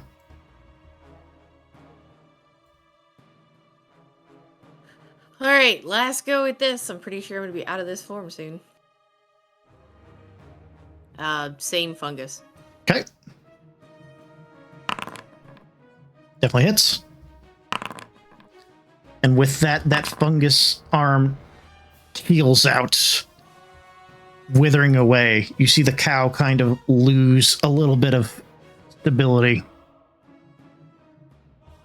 Do you attack this? Is that 13 for the second fungus, or would you like to apply it somewhere else? No, second fungus. All right, that'll hit. 6 damage. All right. Shade Doctor. I'm going to take steady aim now, and at the last live fungus on the cow, Okay. and I'm going to shoot it with All right. advantage. Sounds good. 17. Definitely hits. Damage. 8.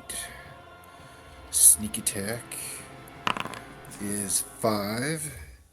And it dies. Yep, it went down. And with that, the cow suddenly deflates and just collapses into a pile of spores and meat on the ground. Gross. Okay, that's all I can do right now. Arendelle. All right, that changes things. I'm going to viciously mock the chicken. Okay. It succeeds. You're not supposed to do that. You could slide whistle it. You could slide whistle it and make it roll again. Yeah, let's do that. I gotta remember that that's there. It's a weird one, I know. It'll take some getting used to. Yep. It fails. And now 6 damage. 6 damage and disadvantage. Yep.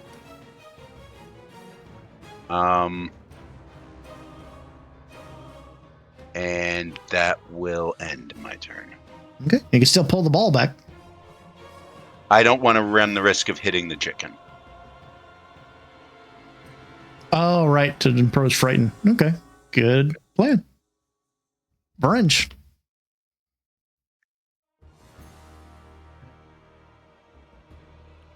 Would I be able to stand in the space that the cow's corpse is in? Yeah. Be kind of ooky. Yeah. I just want to be able to cast, hold on. Okay. Open up my character sheet. I just wanted to be able to cast, Thunderclap without getting my allies in the burst. All right. Alright. It succeeds. All right, well then. It's an all or nothing, I believe, correct? Yep. Yeah, because it's a cantrip. All right. Well, I guess I'll end there. All right, the chicken's turn. It will continue attempting to attack Arendelle. It is a mindless creature bent on destruction. It has disadvantage. Disadvantage. Still hits, I believe. For 5 necrotic. Stop hitting me. Umbra.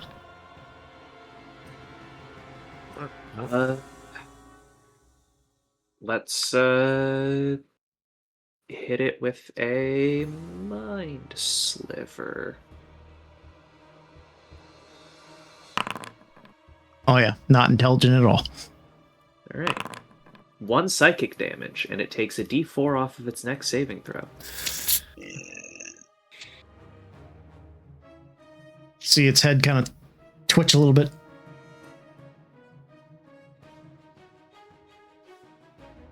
All right, that end your turn. Yes. All right, Mooney. All right, so chicken is my only option. Mm-hmm. So scooch over and bite chicken. Okay.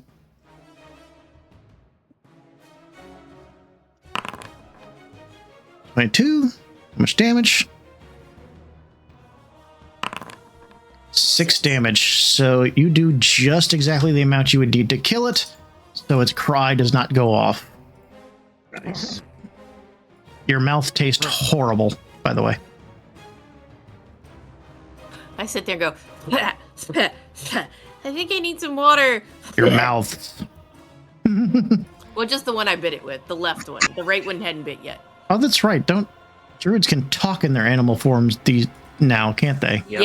Yes. Okay. We're still here now. We're not So, the mindless You animals. hear How Mooney does that work? talking double in stereo.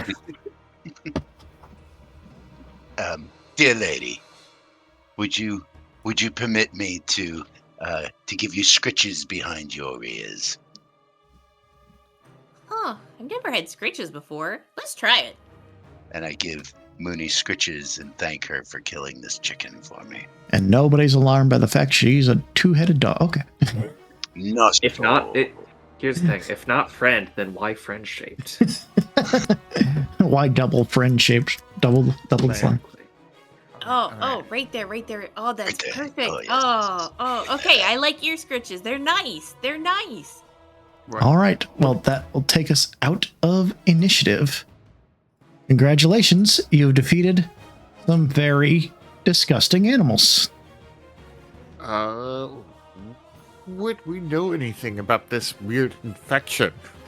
I suspect it has something to do with farmer mold. Yeah, any cursory thing would basically lead you to put 2 and 2 together that there's definitely something to do with this farmer mold gentleman and these strange down on the farm creatures that have been afflicted by this weird fungus. But go ahead and whoever feels like it, give me a nature check. Yeah, I do feel like it, in fact. Can I give the help action on that? Never mind. Freaking on point. Umbra, these kind of look tasty. Put one in your mouth. Do it. I know. I'm kidding. But does it taste things though? Varenge, considering these are fungal in nature, you believe it would behoove you to burn these bodies. Best to collect these bodies so we can burn them. Make sure that this fungus is truly dead. Yeah, I know fire magic, and I know firebolt, so I can set them on fire once we do that. You gather all these bodies together, you put them in a pile, you set them aflame. The smell is horrendous. Everyone go ahead and give me a Constitution saving throw. Yeah.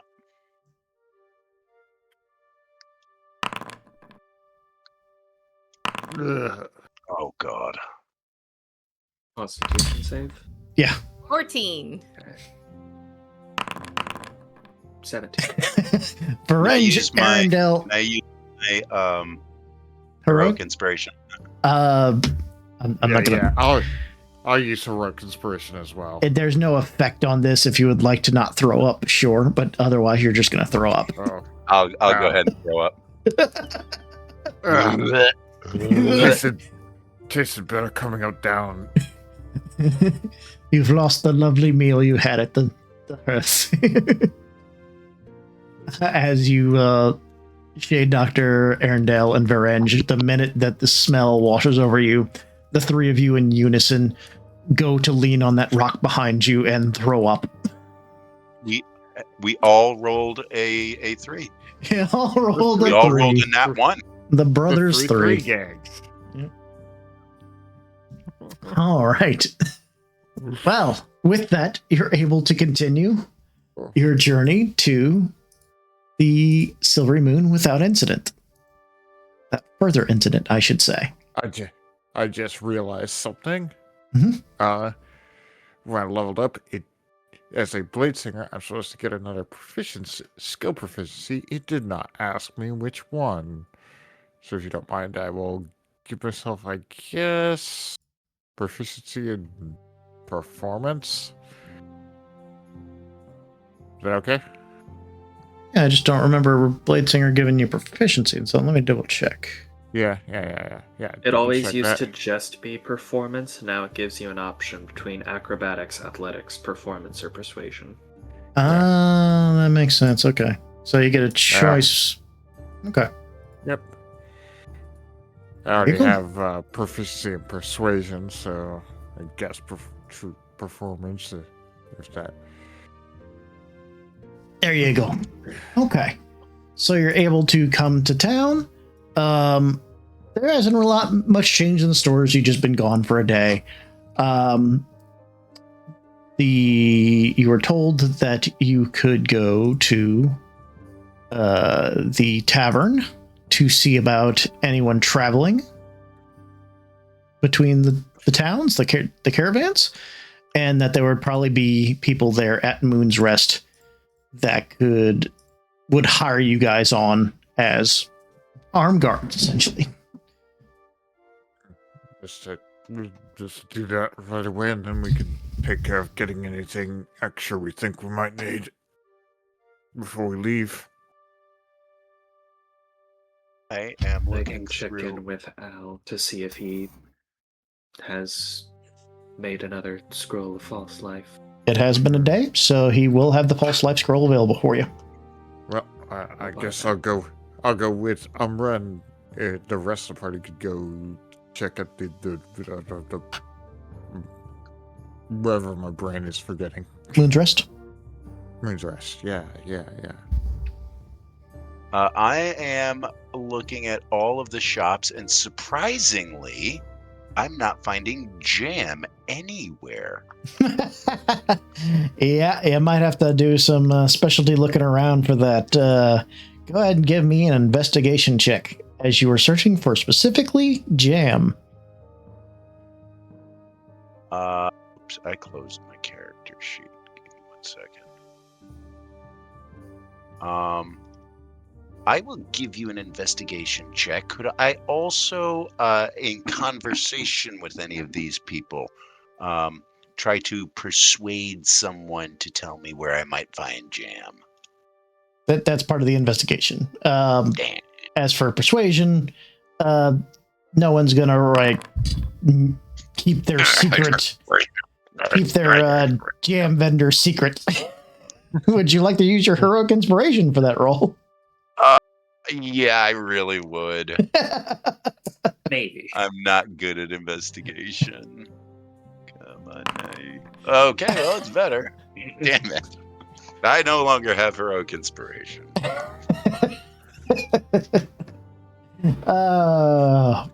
Whenever it comes to stuff dealing with your story, your rolls are horrendous. Unfortunately, you're not able to find any jam for the day. People are like, why would I know? There's no like jam store. Why would there be a jam store? That's weird. Very good, very Would good. you be searching for jam at the clothing store? I will. When we get to the Moon's Rest, I will order a piece of toast and see if it's served with jam. Yeah, but they just have those little containers of jam. Yeah, the little you rip the little paper off the top. It's a one serving. Let me do a luck Only roll need 30 here. or 40 more of these. Oh, that Hey, whoa! I had you selected. rolled. My apologies. All right, so yeah, with a luck roll, there are available a selection of honeys and jams that you can get as condiments for your meal there. But that took you most of the day. You went from store to store going jam, and everybody was like, "Why are you here? What? Go away! You're scaring us."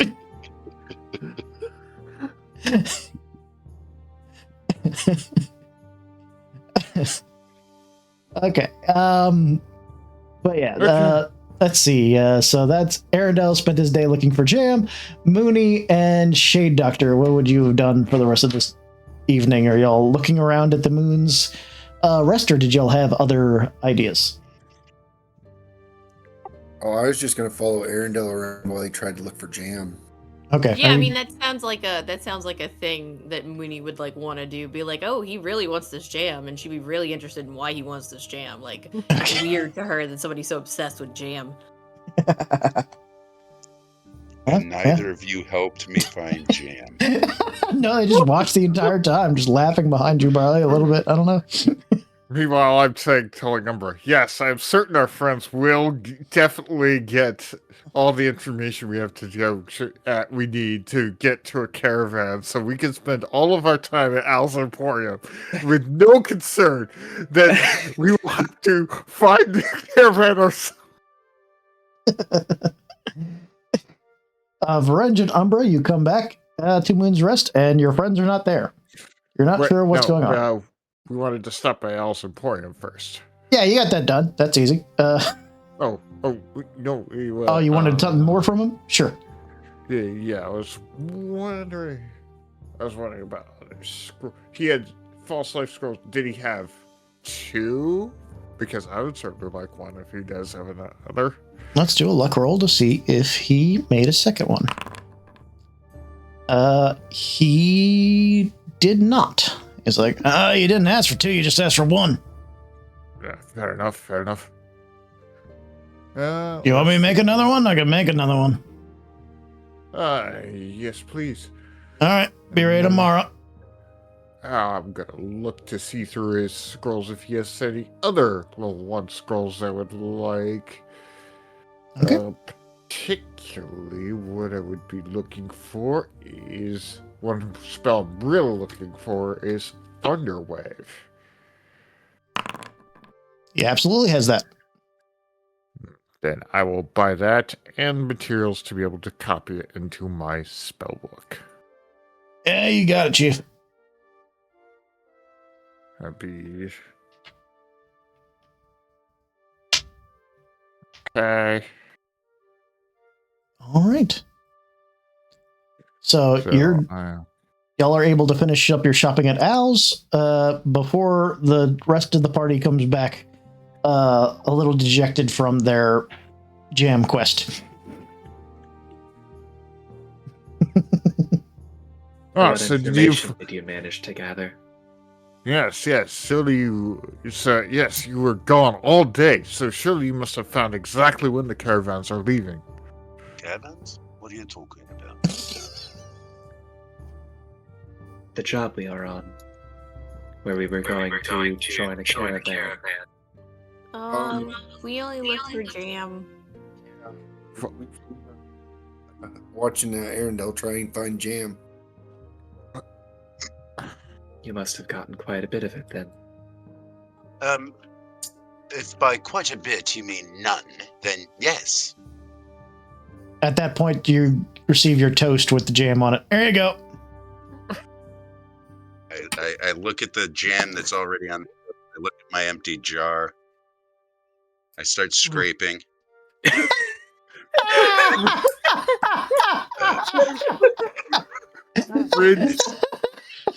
It's just not going to be enough.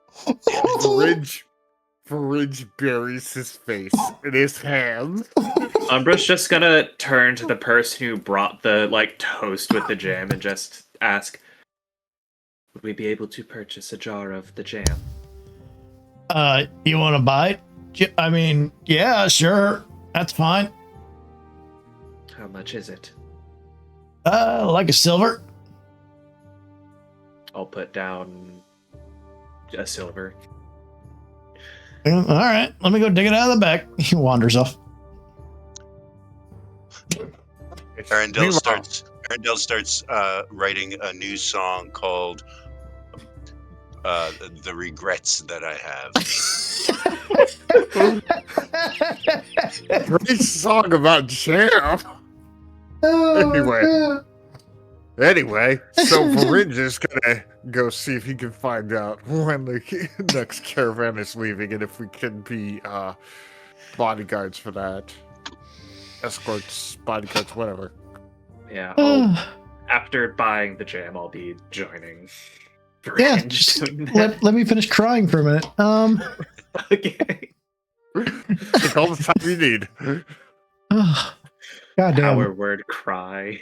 Arendelle, go ahead and give yourself back inspiration for that.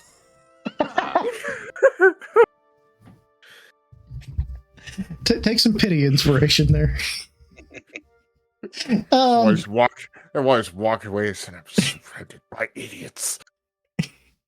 All right, so there is a posting on the boards. There's a couple little postings. Most of them are like not really adventure jobs, it's just a regular job board that's up there available for people to see.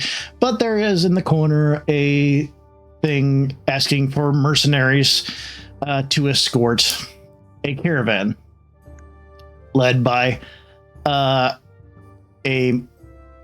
moral craghammer.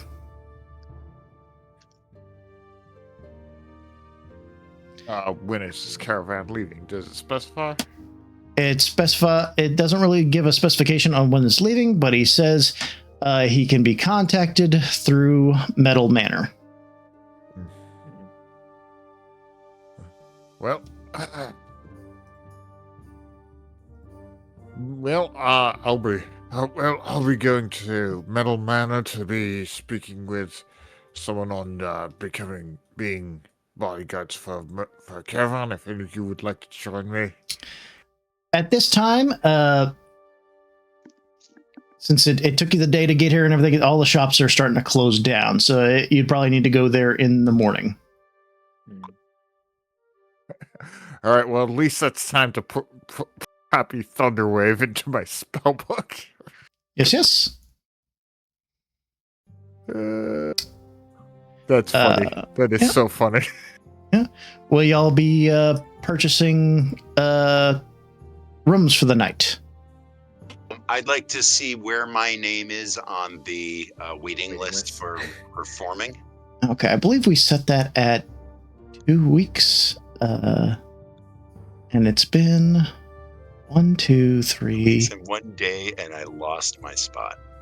2 weeks and 1 day, and I lost my spot. Let's see. It's been 1, 2, 3, 4, 5, 6, 7, 8, 9,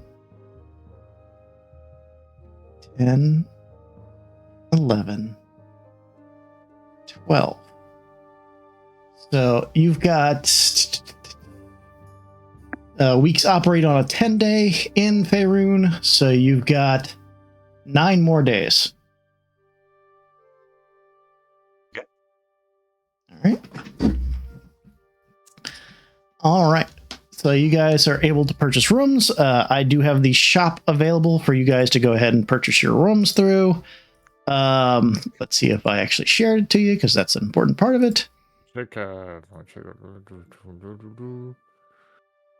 So, Moon's Rest. I'd stay. So, night stay and meals. Meals are 2 copper apiece. And then night stay for a room, which a room seats 2 people. Can be purchased for 2 silver points. Or, of course, a night in the commons is just a silver. I will get a room. Would anybody care to share a room with me? I will. I will. Nope. I heard Mooney first. Yeah. You gave me ear scratches. I like it. Well, I'll also get a room. I will say that since Shade Doctor always sleeps on the floor, you can cram 3 people into a room a little uncomfortably. But Mooney's also small. I think that I'll pay for a room with Umbra. Very well then. I will pay for everybody's meals. Okay. Thank you, Umbra. Take silver for myself. Shade, you can put your bunk roll in front of my bed so it won't matter. I can just fly over you if I need to, like, move around at night. Sounds like a good idea.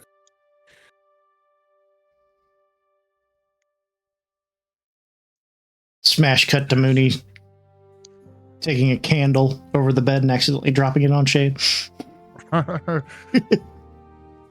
Hey, this is Mooney, not Jen, okay? Jen would drop the candle. Mooney would not. I don't know. Maybe a D&D character. Maybe our D&D characters bleed into each other. Okay. So you guys are able to go ahead and take your long rest.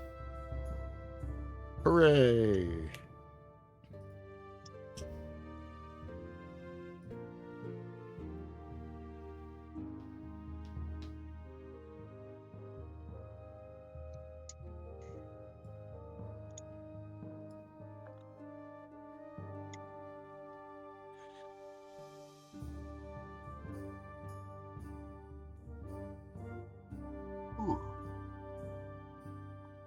All right.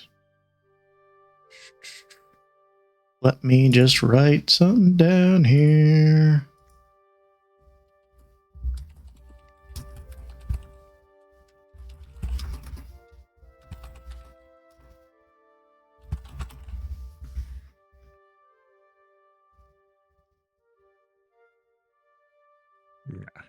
Okay, you get up, you're given the normal breakfast fare that is included with the room, and you're able to set out for the morning.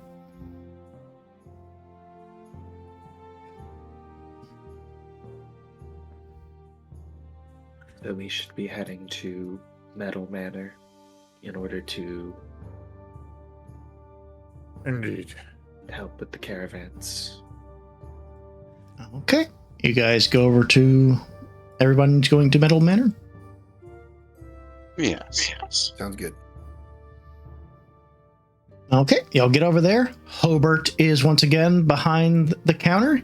He's currently working on, he's got a little chisel and he's slowly carving into a piece of silver some very fine, intricate inlay into the hilt of a blade without even looking up. What can I do you for? We're here for the job to escort a caravan. Okay. Where's that at?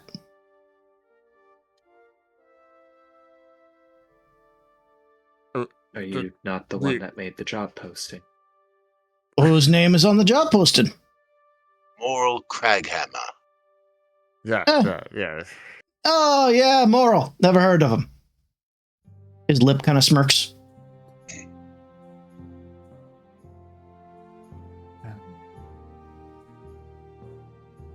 Well, then I suppose you'll have to be on your own then. At that point, you see a gentleman kind of walk out of the back and is just like, who are these people? And Hobart just kind of keeps working, smiling a little bit more. We're here for the job, concerning the job posting for escorts for the caravan. Ah, yes, I'm Moral. Excellent. Hobart just kind of smirks, keeps carving. So, when will this caravan be leaving? Well, let's see, you folk, are you ready to go?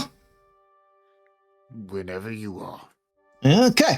Well, it'll be let me bring up the map, just so I make sure I have this correct.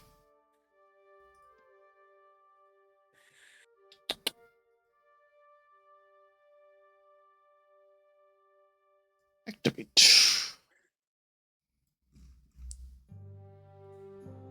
1, 2, 3, 4, 5. So it's going to be a 3-day journey to Sandabar. You'll be paid 2 gold per person per day, and we can leave as early as tomorrow, as this afternoon. Sounds good to me. Are you good with a blade? Fantastic. Depends what kind. Any kind. Things that go stab. Things that go smack. Things that go boom. Things that kill that other guy that's trying to kill you.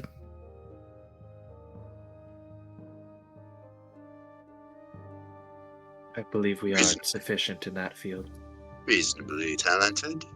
You don't sound too sure of yourselves. That's weird. Hobart just kind of looks over. They're Adrian and Ursula's boys. They'll be fine. Oh, shit. Why didn't you say so? We are still alive. Well, you get under Adrian and Ursula. You should do fine. All right. Well, he claps his hands together. I'll start getting ready the rest of the preparament. Why don't you meet us by the north gate when you're ready? Good to me.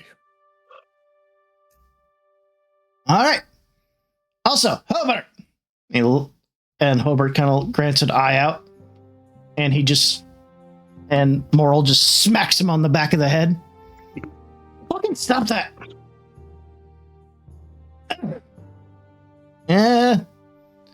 When it stops being funny, I'll stop doing it.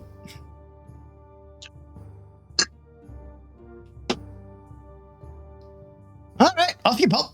And Hobart kind of like rusts his hands out. If you're not buying anything, I don't know. Well, actually, might be a good idea for me to buy a weapon here, since I'm now proficient in some martial weapons. But I'm trying to think what I should get. Get a rapier. Or like a couple like scimitars or something. I think I will buy a whip. That was a fun choice. Don't have selected a default character. Okay. Yeah, I gotta be on the city map for you to be able to select it. 1 second. That's okay.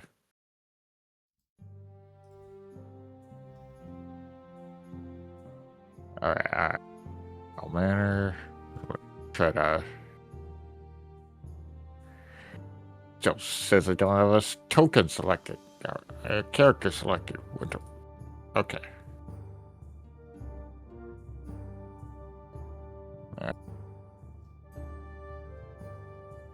It's not letting me. Let me go to shot. 1 second here. Alright, now slay me. Okay. Yes. Okay, whip should be all the way at the bottom. It let me buy it, and it is now there's now a whip in my inventory. Okay. Good. See, because I can also cast a Shadow Blade, which We do way more damage than most melee weapons. But, you know, Yep. more weapon efficiency is always better. You could always run into something that's not, what is it, psychic? I forget what Shadowblade is. Psychic damage, yeah. Yeah, something resistant to psychic, so it's always good to have some other options. All right, so you guys, would you like to do anything else before meeting with Moral at the gate?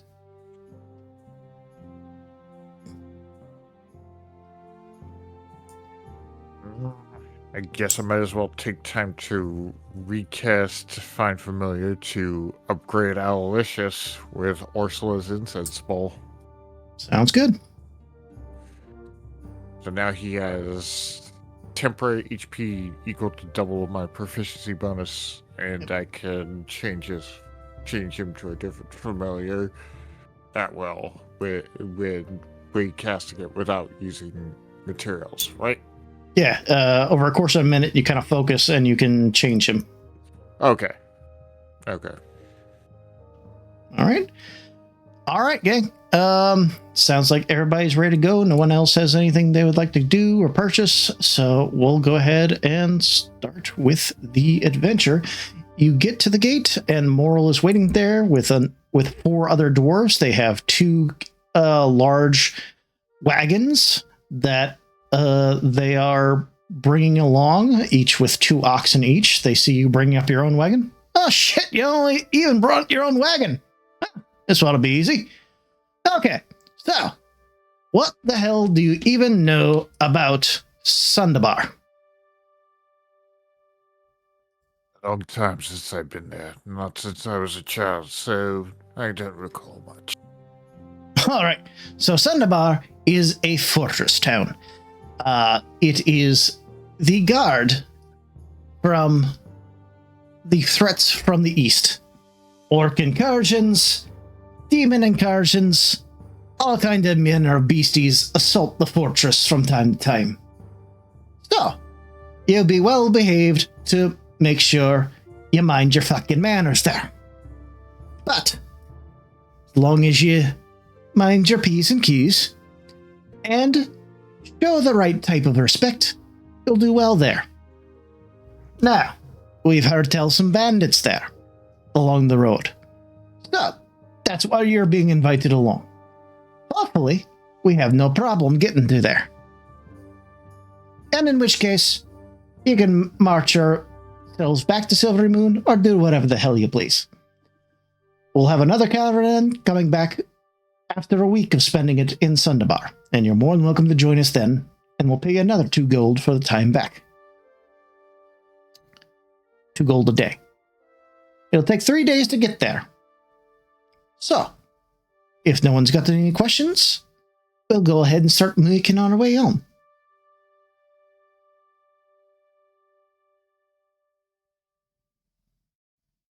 No question. No Good. questions here. All right. In here. Good. All right. Well, get on your damn cart, and we'll get going.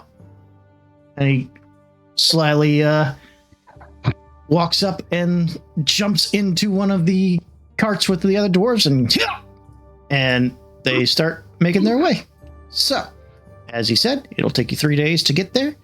The first day being a bit of a shorter day since y'all left in the afternoon. But we will roll for an encounter.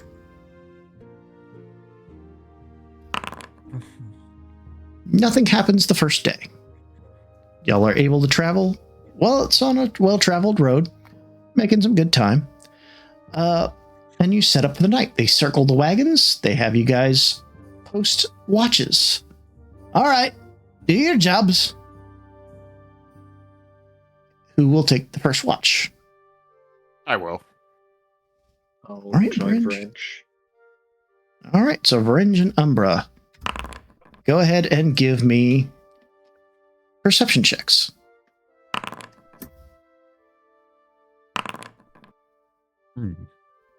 Okay.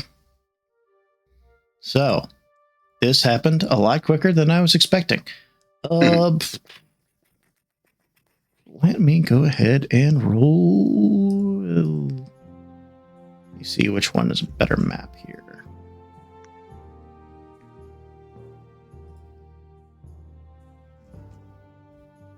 Yeah, this will work. Just delete some things. Set it to night.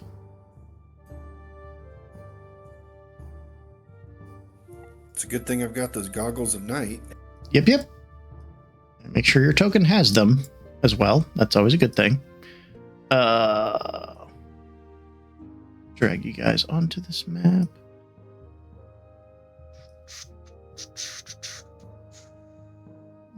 Umbra. Orange. All right. And we will activate it.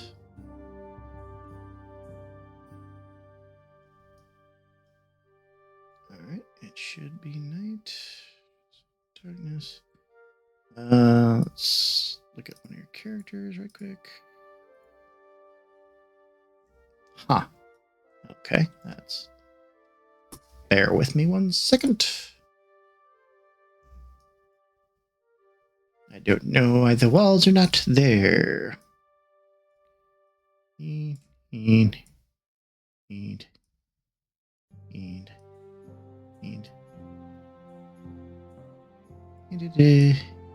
Yadada.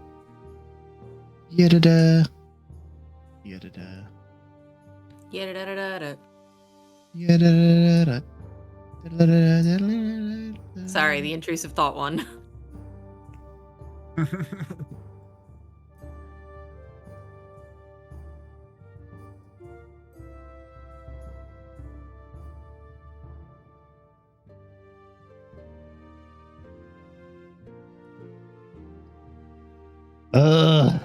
I should have been better prepared for this. Oh well.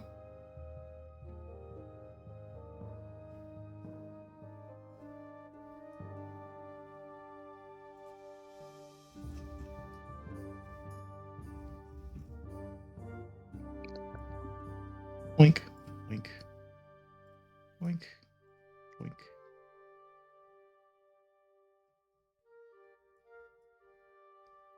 So you guys are settling in for the night, and Umbra, you do see some movement off on the path. Someone is attempting to sneak up on you guys, but you are able to clock them and rouse your party members before they get too close.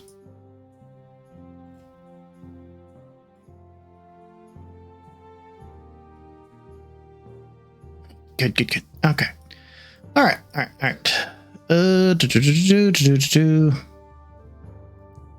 Let's put them on the scene. 31. 32. 33.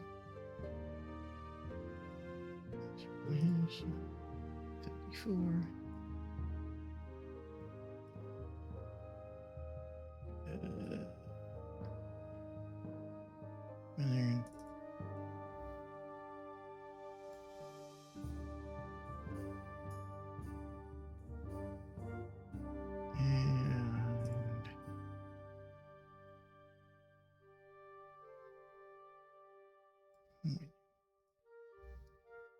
Okay.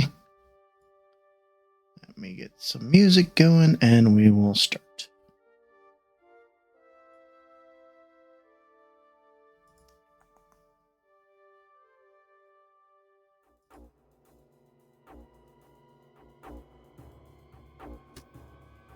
All right. Go ahead and roll initiative, gang. No encounter. Oh, my bad.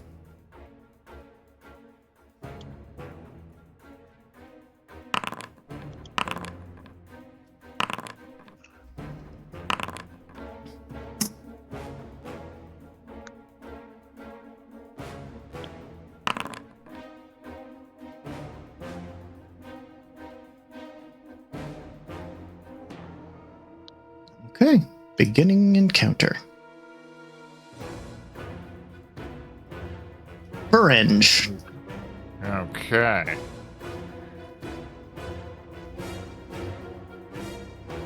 I see these guys, and I will move forward about that much. Let's see. Let's see, and I will, let's see, brain fart. Okay. I'll use thaumaturgy to give myself advantage on an intimidation check and attempt to, and I will say, surrender now and we'll be merciful. Well, that didn't do it. Alright, well, plan B, Blade Song. Okay.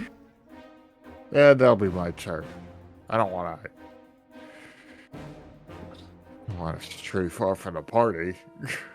All right. So, in response to you beaming out, this gentleman walks forward and casts a witch bolt on you.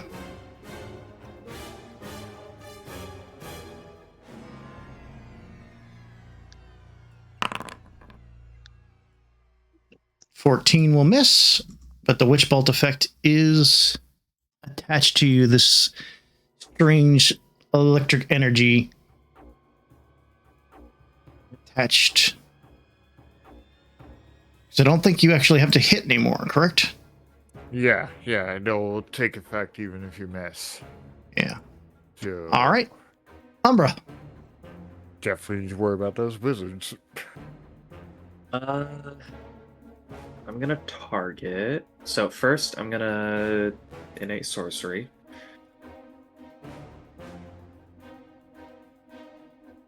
And then let's use 80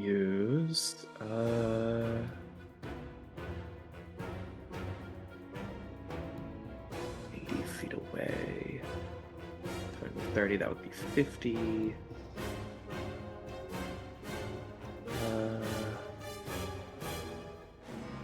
Oh, it's 90 feet away. Okay. This is 90-foot range. I'm going to cast Tasha's Mind Whip on the guy that's going next. Okay. Forgot to enable the thing. That's a DC 15, not 14. Okay, it fails. That will be 13 psychic damage, and on its turn, it has to choose whether or not it wants to use movement action or bonus action. It only gets one. All right. He is definitely befuddled. Yeah, then I'm just going to move like 10 feet here, and that's it. All right. It is his turn. He kind of blinks, shaking his head a little bit, feeling definitely a little weird. And he will fire out at you Melf's acid arrow.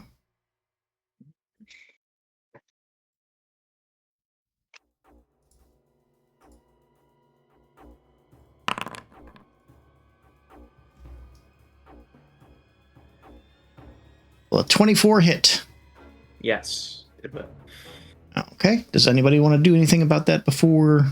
I might. I can. Yes, I'm going to use the slide whistle. Okay. Do it again. Damn it. Rolls the same thing. So unfortunately, you have disadvantage on the next saving throw, and or until an hour has elapsed. Either one or the other, and you're unable to use the whistle until that time. All right, so it'll be 14 acid damage. All right. And you will take another 2d4 at the end of your next turn. Holy sh! I was 2 off of a max damage roll. Oh boy, oh boy, oh boy, oh boy. All right. Arendelle. Oh boy. All right, I'm going to, with my bonus action, I'm gonna do Mantle of Inspiration. I'm gonna roll 3 of us, and that's gonna be Varenge, Umbra, and Mooney. Okay. Are gonna get temporary hit points equal to twice. Oh my god, seriously? Temp HP. So 4 temp You guys HP. both get 4 temp HP. Better nothing. And then with my action, You can also use your movement speed. oh, Each of that's those right. The creatures 3 can of you. move as a reaction if you'd like. Each of the 3 of you can move your movement speed, and it doesn't matter this time, but you won't get opportunity attacks when you do so. But it does spend your reaction. That's I true. will No, stay no, where I am. no. Okay. I'll save my reaction. I'm Besides, I don't want to stray too far from the party. I'm going to move Yeah. 10 feet in this direction and viciously mock the one that is doing Witch Bolt on Varenge. Okay.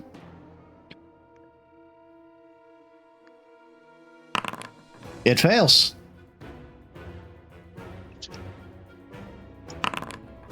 And my mock will be, I'm sure you will lose concentration on that spell. You didn't lose concentration. He kind of winces a little bit, but he's still able to maintain the concentration. And I will use the rest of my movement to go here. Adding mine to rock is a perfectly valid solution. Yes. And that will end my turn. Okay, so 3 thugs. This thug moves up 30 feet. Fires a crossbow at Varenge. Misses horribly. Pathetic. Next one. Rushes up to Varenge. Next one. Fires crossbow at Varenge. 16. That misses. Yeah, you're blade singing right now, so it's higher anyway. And he will move up. Yeah, my AC is 21. Even though the token didn't. Oh, Mooney. All right. These guys are pretty spread out. And they seem to be ranged, but yeah, I will go ahead and use Wild Shape to become a rust monster. Rust monster. Okay. Nice. Polymorpher.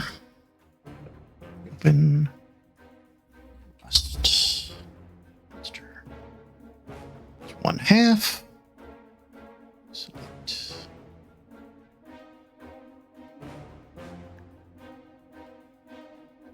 Transform. Thank you. And I'm going to rush up to this guy. Okay. And I'm going to... I have a multi-attack, so the first one is a bite at him. Okay.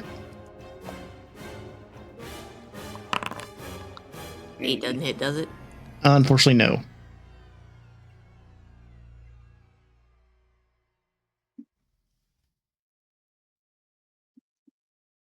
Okay, so then I use the second ability twice. Okay. So Ten. I target one non-magical metal object, armor or a weapon, on the person in front of me. Okay. He is wearing.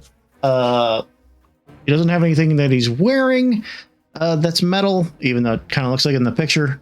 Those are more like hide armors. but he does have a mace. Okay, then I'm attacking the mace. He needs a dex. He has lost his mace. Or no, it failure of the object to It takes -1 to its attack attack rolls. rolls. Okay. Yes. And it's destroyed if it reaches -5. I also have a second Atene attack, so I will also do that again to his mace. Okay.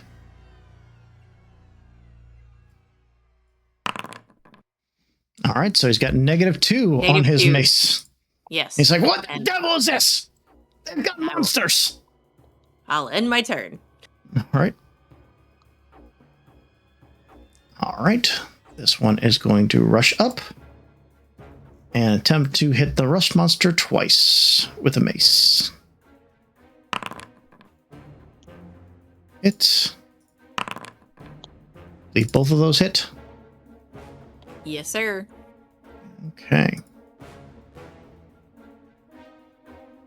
You have a reaction as the rust monster, right?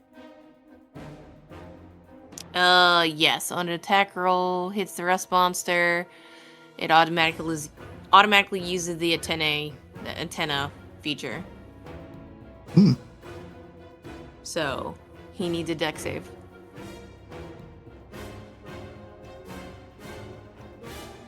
Okay, so it's not even a react. Oh, it is a reaction, so it you can only do it once per turn. But yeah. Yeah, it's a reaction. Okay, so he fails. And he takes -1 to his weapon. Yeah, so that would just make the second attack a 16, but it still hits. So let's see. 5. It does it decrease the damage any? No, it says it just to. I believe it's just to the attack roll. Or to its attack roll. Okay, yeah. So it still take the 5, but he's at a -1 on his weapon. Yep. How can I make a note of that? I'll just have to remember. Good to know. Get out a sticky note. Sorry, babe. Love you. All right, Enter. Jen. I'm going to take steady aim. I believe I have line of sight on the one that's doing the witch bolt. Correct. I'm going to take steady aim to give myself advantage and shoot it with my bow. Oof. 14 will miss, unfortunately. Damn it. And because I steady aimed, I can't move, so I'm done. All right. Berenge. Wow. Okay. I am going to use my bonus action to cast Shadow Blade. All right. Place a I don't. Why is it asking if I want to place a measured template? It's not something I'm gonna need. It's gonna be in my hand, Yeah, it's a bit weird. and it's asking me to roll damage. But this is a weapon I roll an attack with, and then I roll the damage. Okay. Yeah, some of Well- the spells are not great. I like from my cloak, from the shadows in my cloak, I pull out a blade made of pure shadow that looks similar to Umbra, I guess. Important question.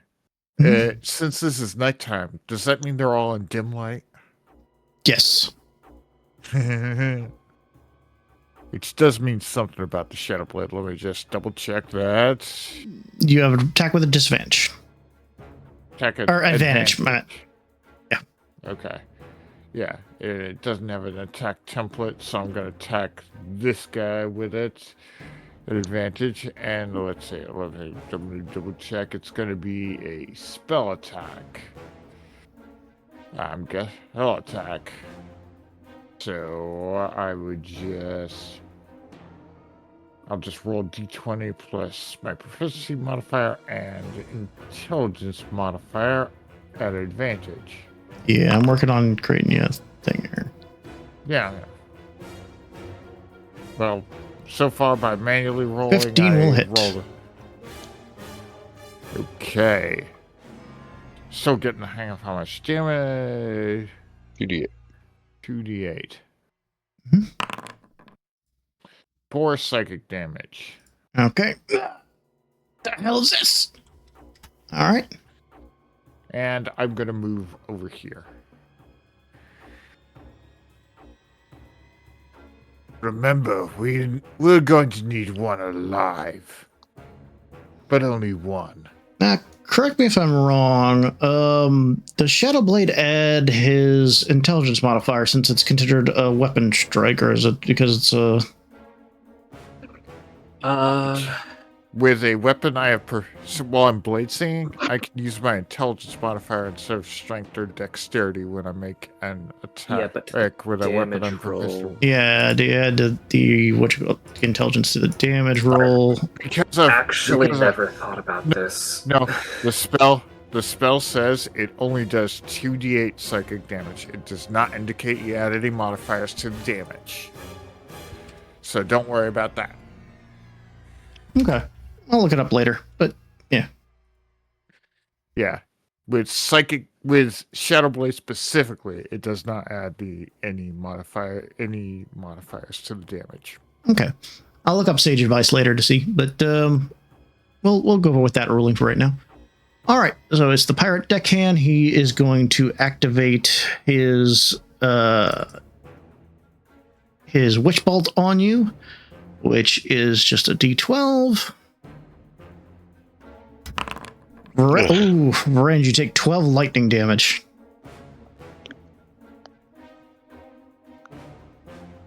Let's see. That's a. What do I have to roll on this concentration check? Oh, and I have advantage because I'm blade singing. Wait, no. I add my intelligence modifier to the roll. Yep. So Still good. It's going to be a +4 to that, so a total of 17. Yeah, it doesn't add that to. I guess I'll use my reaction to cast Hellish Rebuke. Okay. Screw this guy. Dexterity saving throw. He succeeds, so he takes half. Yep. All right, so is 5. He takes 5 damage, and he'll have to take another concentration check. He succeeds. He'll cast Ray of Frost on you as his action. 14 will not hit. Okay. Umbra.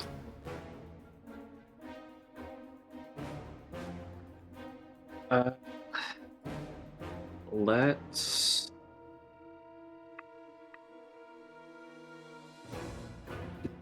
debating on whether or not I want to try and get the guy to try and drop the concentration, but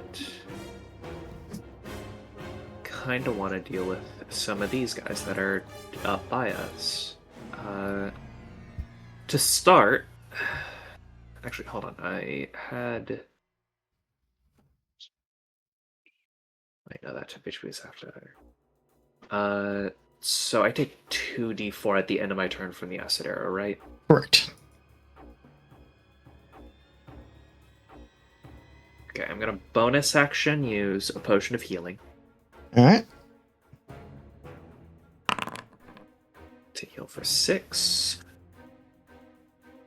And then I am going to cast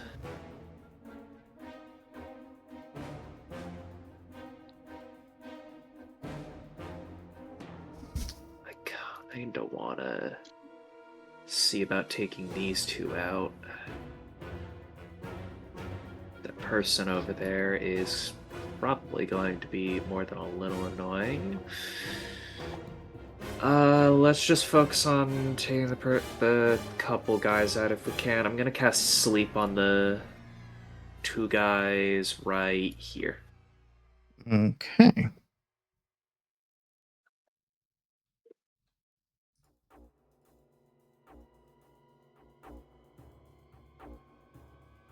Right, so this one... And I'm gonna make this an extended spell. Succeeds. Fails. He is incapacitated. Does Arendelle have the slide whistle available? His slide Right whistle now, is down 'cause- right now. Right. Alright, and then I am going to move over here to get cover behind this rock from the spellcaster that's further south. Good idea. And that is my turn. Alright, this one will move up. How much damage do I take from the acid arrow? Right. 5. 5 damage, okay. That takes off the temp HP, and then 1 more damage. Okay, this one is... Concentration. I have advantage from extended spell. I'm good. Okay. Alright, this one is going to Witch Bolt. The Rust Monster.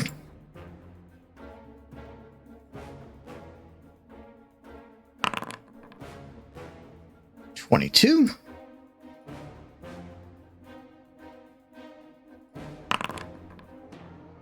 For 13 damage to the Rust Monster.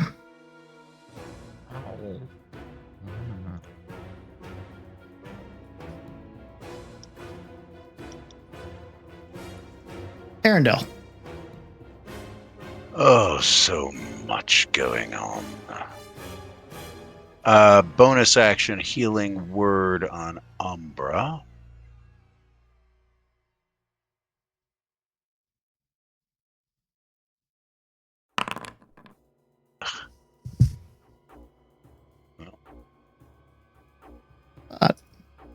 Okay.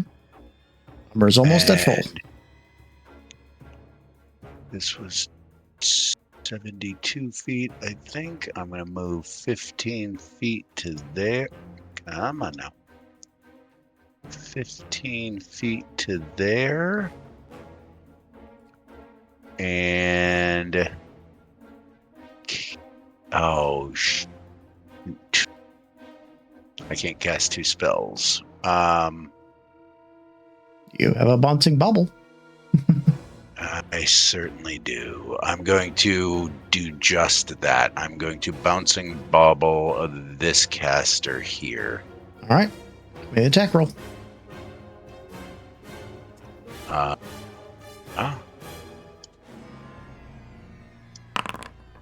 18 will definitely hit.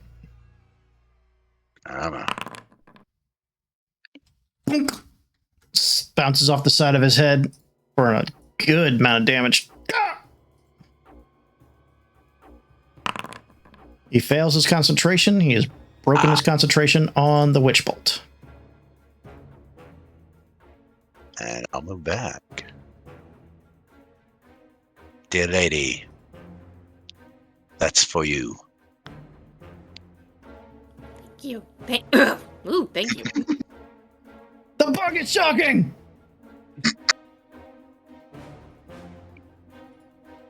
The bug has a name. I'm not actually a bug, thank you. This one is going to fire crossbow bolt at Orange. Miss. This one is going to swing his mace twice at Orange. 19.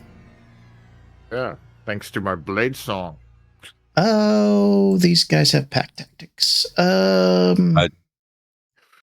Wait, what? Wait, Yeah. is this, which one of these is incapacitated? This one over here. Damn it. And the other one has -1 to his attacks. Yeah.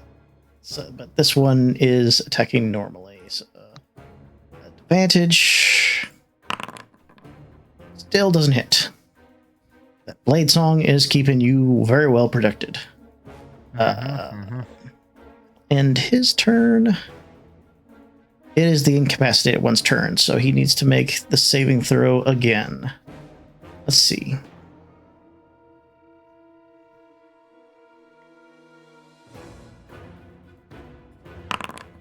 He's asleep. Nice. Falls to the ground asleep. The one next to him. What are you doing?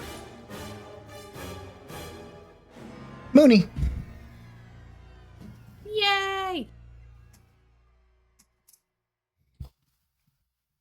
Okay, so I'm not gonna bite at the incapacitated guy. I'm gonna bite at this guy instead. Okay.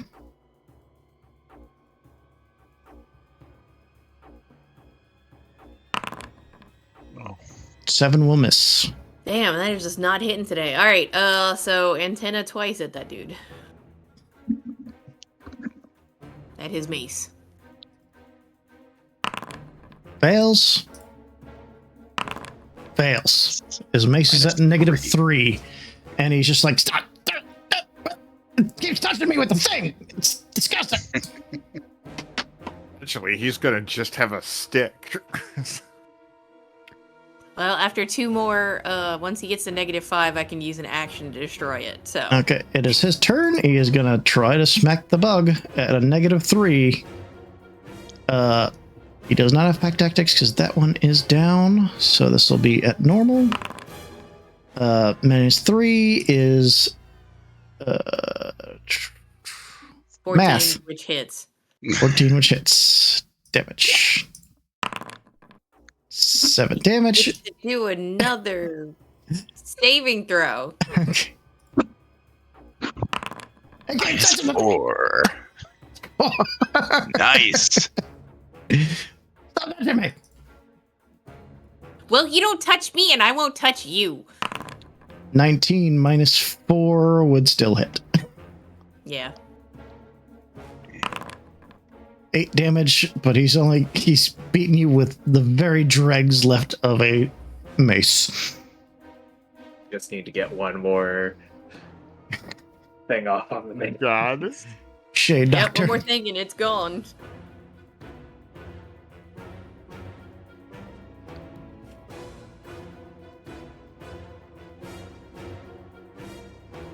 Jade? Oh, yep. So the first one that's got the witch bolt on Varenge, I'm going to steady aim, shoot at it. Okay. I'm gonna stand there and impotently hold my bow. Wow. Sorry, buddy.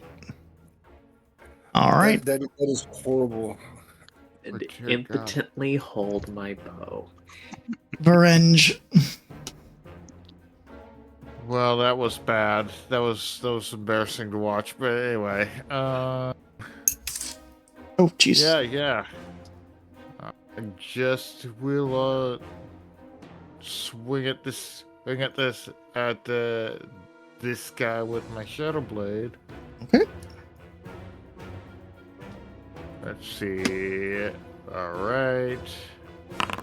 Roll that. Dirty 20 should do the trick. Yep, sure will. Right. And roll the damage.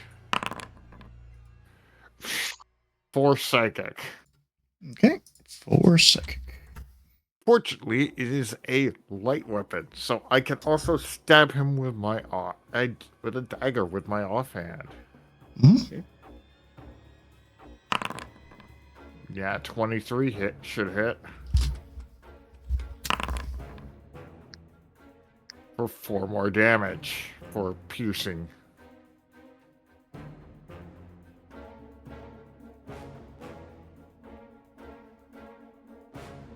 Alright, and yeah, that should end my turn.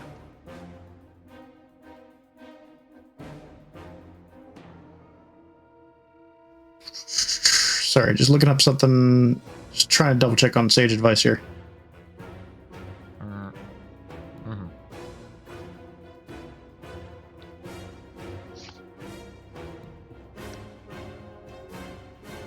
Jeremy Crawford says it does add the modifier, so it would be an additional 4 damage. Okay. because it creates a weapon. Okay, if that's the way you want to play it, then Yep. yeah, go right ahead. Umbra. Wait, no, you skipped. Yeah, actually skipped. Pirate Wizard. Yeah. All right, Pirate is still concentrating on the thing, so it will automatically do the D12. Oh, Jesus.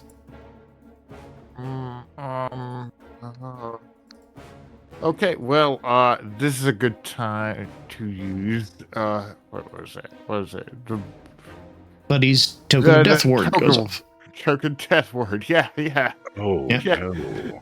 You're reduced to 1 yeah. instead of going down. You're still alive. Tough bastard. And oh yeah, and I have to do a concentration check on that. Yeah, succeed. 2. And should I Hell's Rebuke again? Yeah, I will. Okay. No, what? I should be able to use. It says I can use because it's not letting me use a spell slot, even though I could use a spell slot to cast it. Hold on, I'll check this and then I'll just check out the spell slot. Yeah. All right. So dexterity saving throw from that wizard. He succeeds, but still does damage.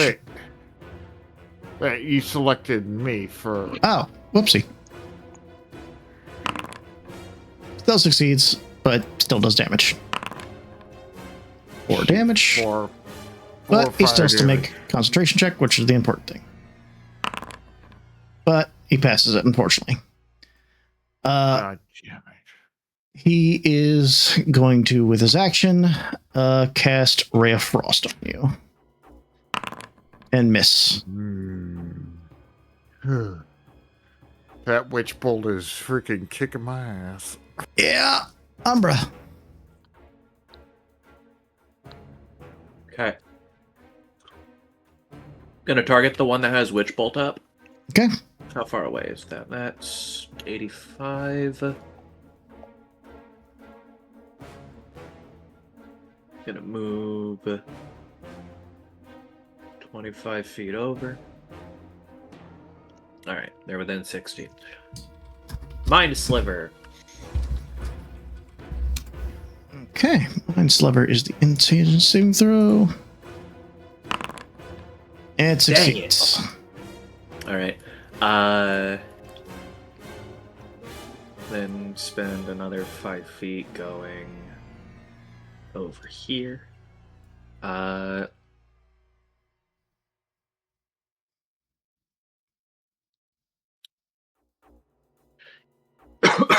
You know what?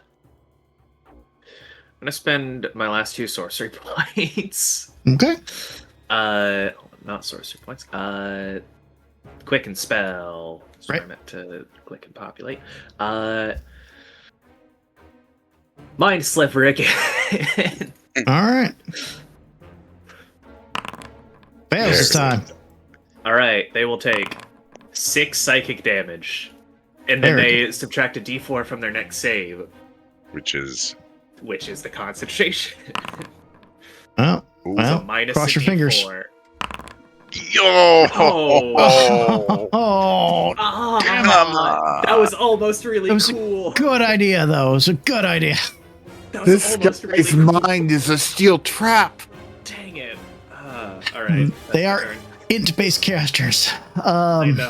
I know, but it was like maybe. Maybe. Okay. This wizard is going to. It lost its witch bolt. It is going to.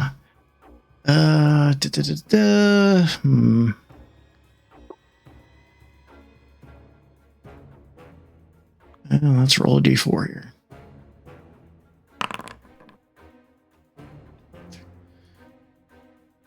He hasn't really been doing that much damage.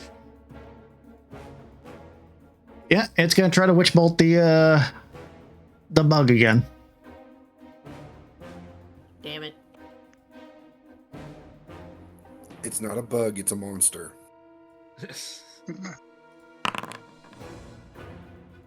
I don't think an 8 will hit. Nope. Luckily. Ah. Damn bug. Arendelle. All right. First off, a bonus action healing word on Varenge. All right, your bubble you. is right here. Ooh, 7. And then Mm. I'm going to step out. 5, 10. How far away are you?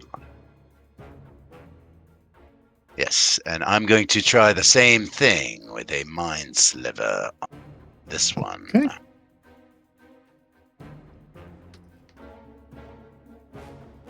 Why did you not?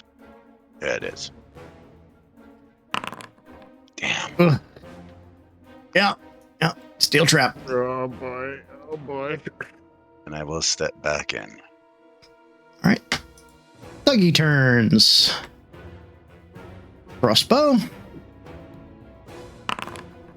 14 will miss. Dougie number 1. 2 mace strikes at advantage. Yeah, like to try it. Ha! And Miss. next one.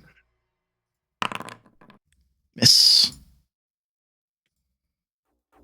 CP. Rust monster.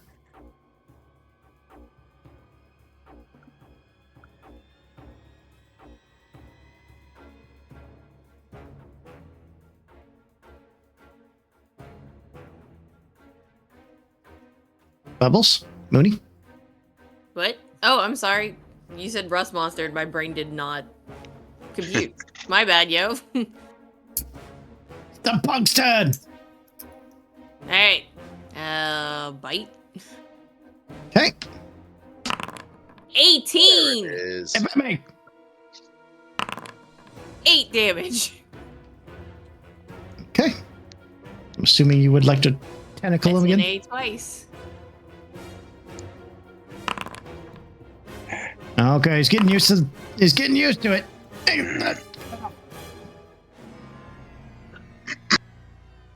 You call me a bug one more time and I'm gonna eat that mace out of your hand. How are you even speaking in this form? Pass turn. Oh, you want my mace? Oh, you gotta taste it. He's gonna attack you with it. I believe you get to do your tentacle again. Your Yep, reaction. He manages to not get touched by it, Damn.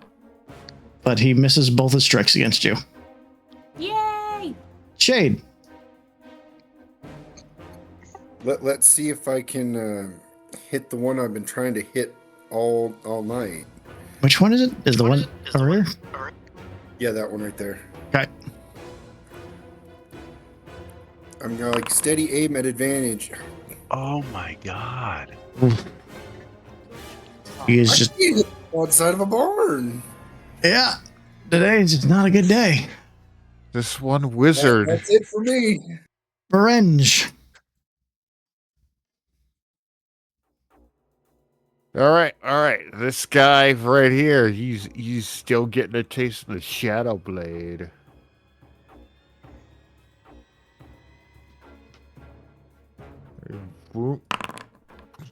Ooh, 10. 10 will Probably miss, unfortunately. Well, offhand dagger then. That will also unfortunately miss. At least Yeah, crying's a free action. Yeah. And here comes the lightning. 8 this time. But that's all you had.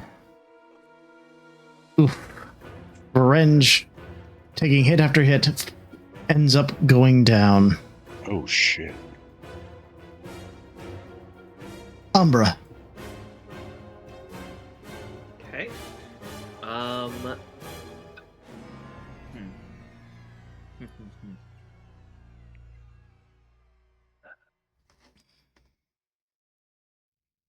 Quickly check.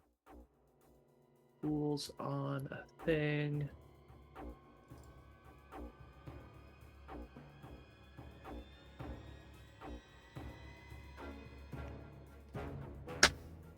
Okay.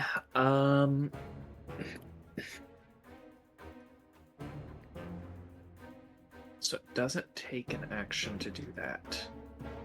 So I'm going to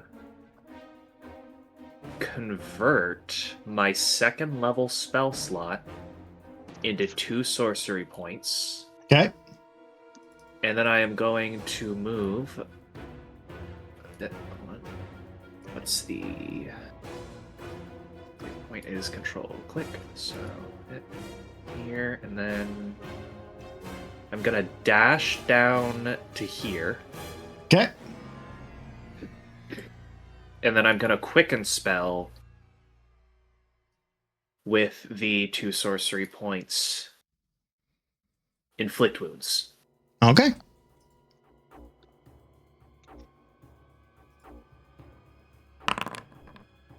He succeeds, but he takes half.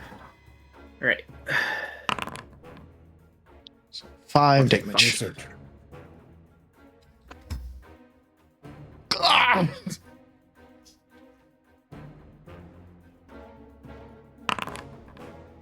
Well, he lost concentration.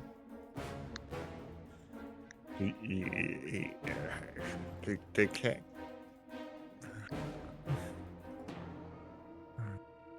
All right. This one's turn. It is going to fire another witch bolt at the bug.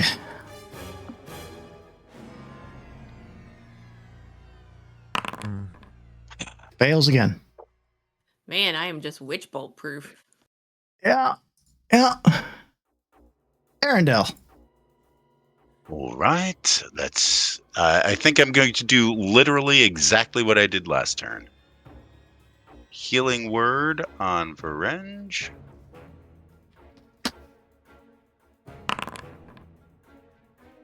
And out 10 feet. And Mind Sliver on. Oh! That one just dropped. Mhm. So, The one and I just cast down. a spell. So, Vicious Mockery Well, on. Mind Sliver is a cantrip anyway, so. Yeah, both Yeah, of I them. know. I was thinking of switching to sleep, but Oh, okay. let's see. That's an attack roll. So Vicious Mockery on on this one. Okay. Just checking to make sure it is not in range. So I'm going to move another 5 feet. And then Vicious Mockery. Should be. It fails. That's 3 damage. And disadvantage. Okay. Concentration check. It succeeds. What was he concentrating on? He casts Witch Bolt at the, what you call it, and it doesn't have to hit anymore. Oh, crap.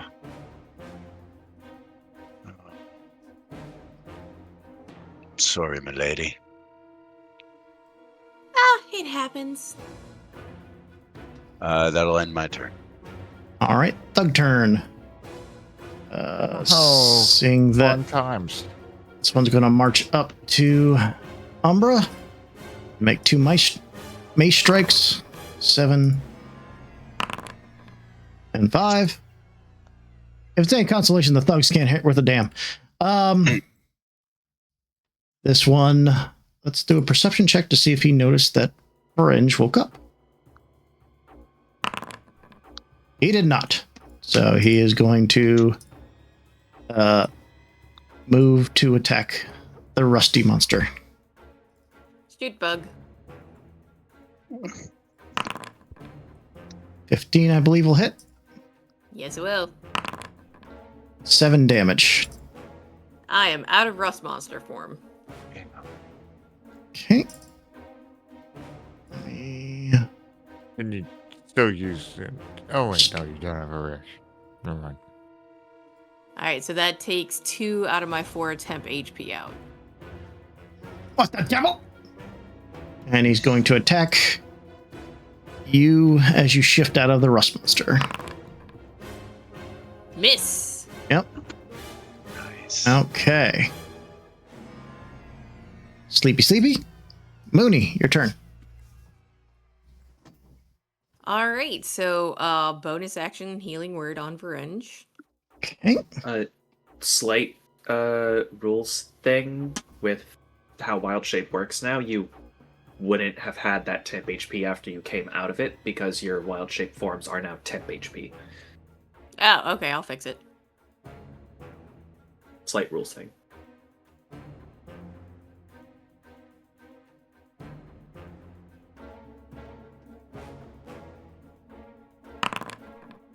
Eight healing to Varenge.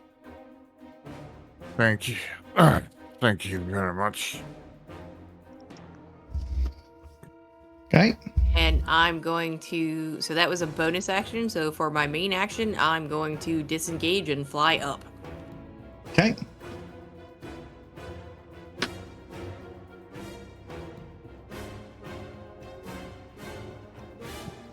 Okay. That'll be my turn. Next is Thug. Thug's like, I you get back here. He swaps to his heavy crossbow and makes a shot at you. Misses. Shade Would that Doctor. have been at disadvantage because of range? Varenge is prone. So I don't believe he incurs disadvantage on a prone person next to him. I believe he still does. I think it's like if he's incapacitated. Well, it was a 5 anyway, so it doesn't really matter. Your turn, Shade Doctor. Let's see if I can hit the other one that's concentrating on, or is that one not concentrating anymore? No, this one is concentrating still. Yeah, I'm gonna shoot at that one. Let's see if I can hit that one. Steady aim to get advantage.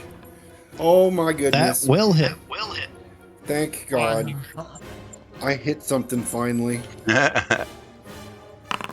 4 All right. sneak attack, an extra 5. And that is enough to kill that wizard. Hey, I stopped its concentration. Yeah.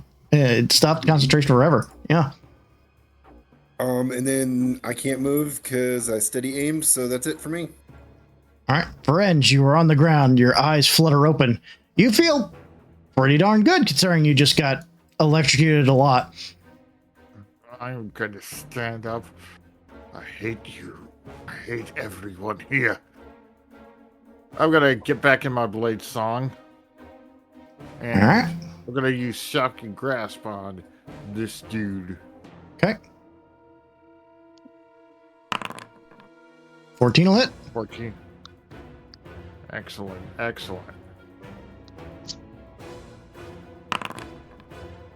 1 damage. Oh. Well, every little bit helps. All right. This wizard's turn. He is going to cast Witch Bolt on Umbra.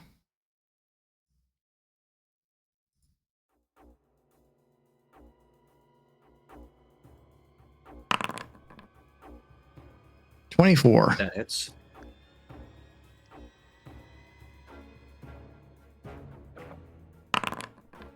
for 13 damage. Mm-hmm. Okay. Concentration on sleep. I am fine. And it is your turn. All right. Well, I'm gonna bonus action drink potion of healing. Mm-hmm.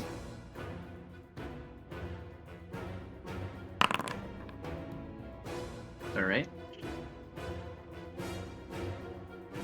And then as an action, I am going to cast well, I really don't like this one. Inflict wounds. I mean, yeah. I really don't like them. Succeeds. That will be 5 necrotic damage. He loses concentration. Finally, they're losing the good rolls. And The that wizard was is- cracked. The tides have turned. And then I'm going to make sure to step over here a bit more so I'm closer to the rest of the team. Okay. So not too isolated. All right. Arendelle. Right, let's step out.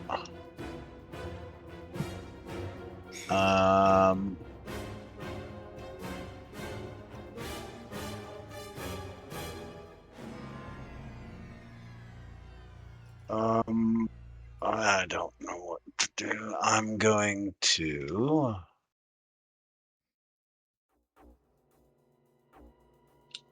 Yeah, okay. I'm going to viciously mock the wizard. All right. Damn! Succeeds. Bloody hell.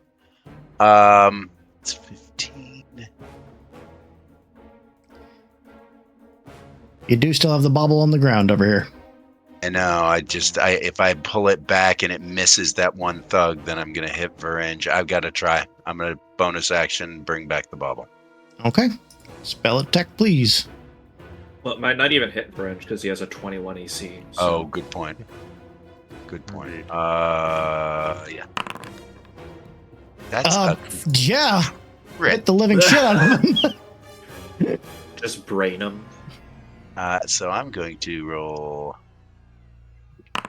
13 damage against that thug. Oh, what the fuck?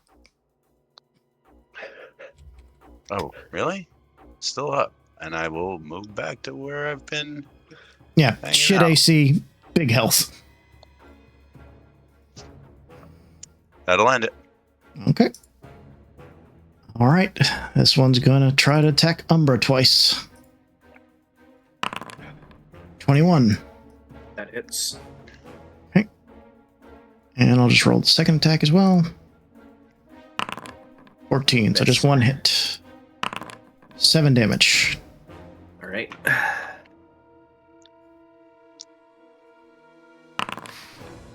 Still concentrating on sleep. Okay. CP Thug. Or no, that's this Thug. Okay, Thug needs to wrench. Alright, he's gonna attack Varenge twice. With advantage. 11. Nope.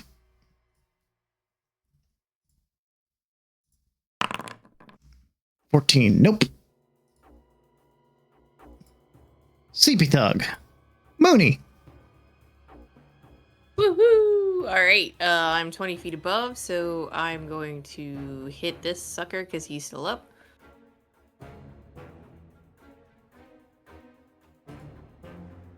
Yeah, I'm gonna go ahead and Starry Wisp his butt. Okay. Yeah, that definitely hurts. 7 damage. He's on his last legs. He's got a mace that's weakened, and he's unhappy. Fast turn. All right, it is his turn. He's going to try to shoot you with that. Actually, now that Varenge is up, he was going to try to mace Varenge with advantage, but a -3 on each attack.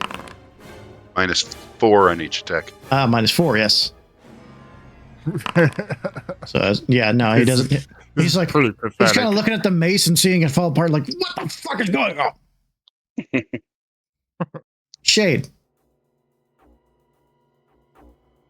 Okay, let's the thug in front of Umbra. I'm going to steady aim and shoot him. 21 to hit. Yes. Yep. So that was this one or this one? Oh, you said Umbra. Umbra. Okay. Damage. 7 there. Sneak attack. Gets another 7. That's 14 damage. All right. He's hurting. And I'm done because I can't move. Orange.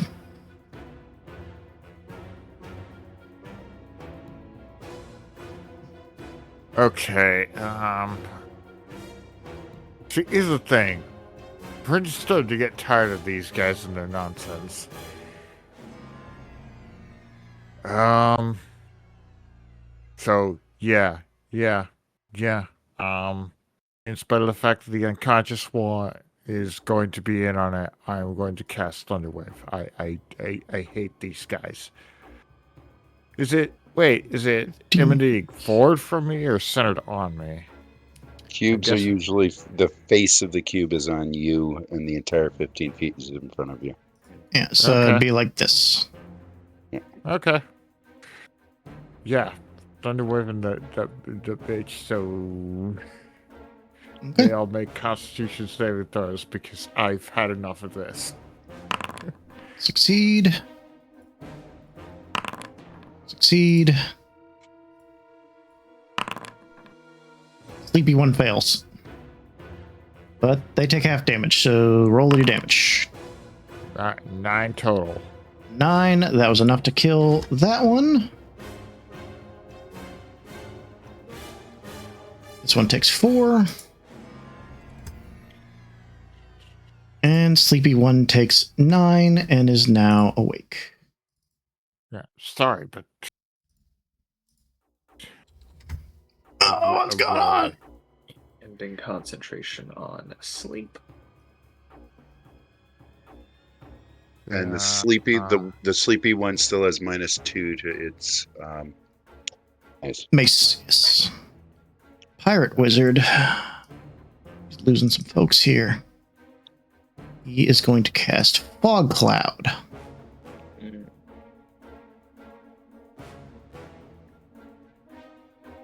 Here. And then he is going to run. Little bastard. Yeah, you better run. Umbra, you are engulfed in a fog cloud. But I hear where they're running to. Make a perception check.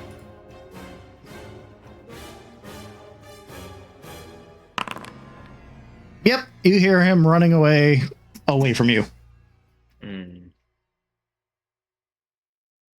Well, we can't have that.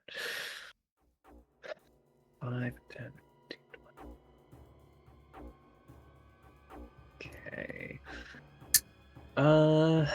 Well, let's go ahead and I'm gonna move 5, 10, 15, 20, 25, 30. Actually, no.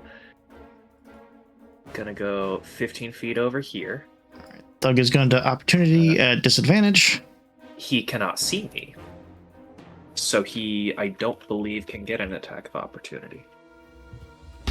Because it has to be a creature you can see for an attack of opportunity.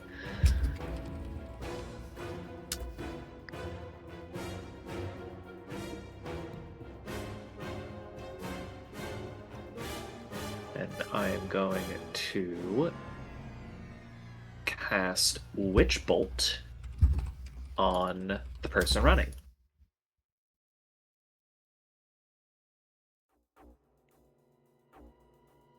Yeah, see how he likes it. Hey, that's a crit.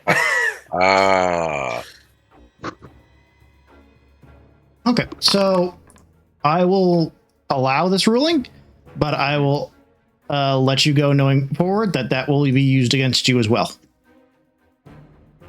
Yeah, because that's what the rule is.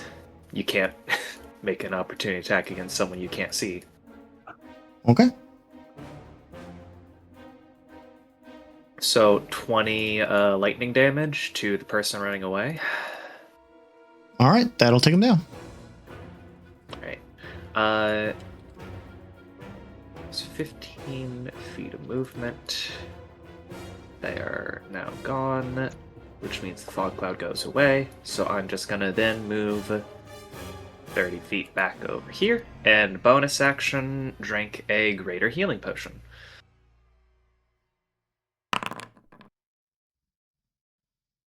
That gets me to full.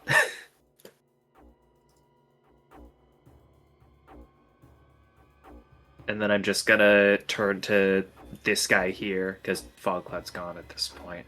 After just frying this person, and I'm just gonna say, I would recommend you put down your weapon and surrender.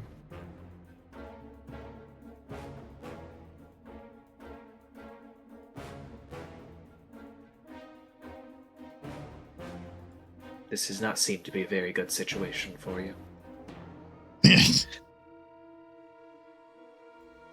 Arendelle. Right, I'm going to move over here next to Shane Doctor and bonus action retrieve the bubble.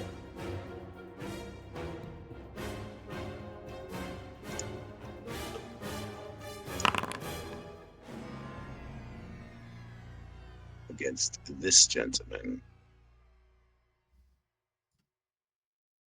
Okay.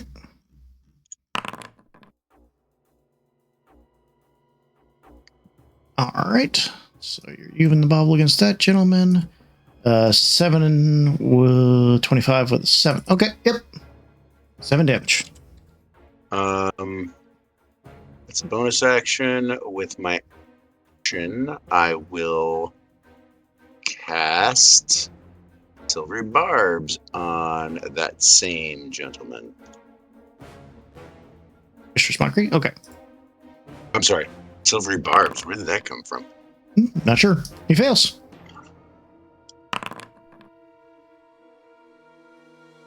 Four damage. And disadvantage.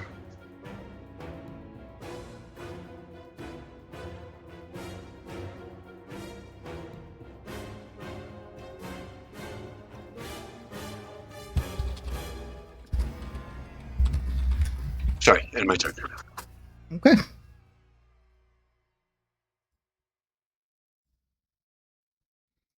All right. This thug's turn.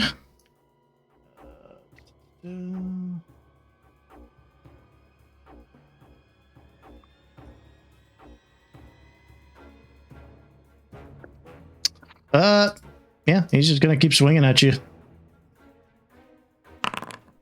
19 to hit, Umbra. I believe so. Yeah, I don't have any spell slots to cast shield, so that'll hit. Okay. Oh, well, I'll cast Silvery Barbs then. Oh, okay. Let's roll again. 20. Yeah, that hits. All right, 6 Sorry. damage. Well, then, Alright, 6 damage. I'll give advantage to Moody. Thank you. He's got to swing again. No problem. Misses. All right. Wounded Thug is going to continue his assault on Varenge. 14. 18. Both miss. Sleepy Thug gets up from prone.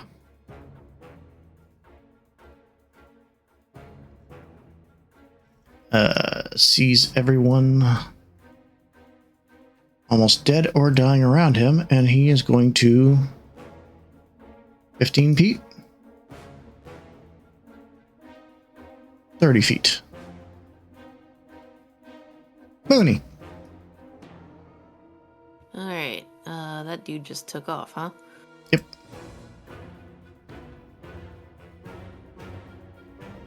Yeah, he's still in range. All right. Oh, this guy's still up right here, huh? But he kind of. I got him locked down. You got him locked down. All right. I will shoot this one then.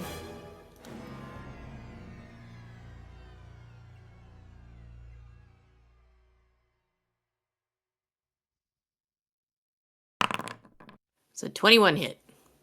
That'll Yeah, hit. you have advantage, so roll in case you get a critical. Oh! Okay, so you're attacking this one or the one that ran away?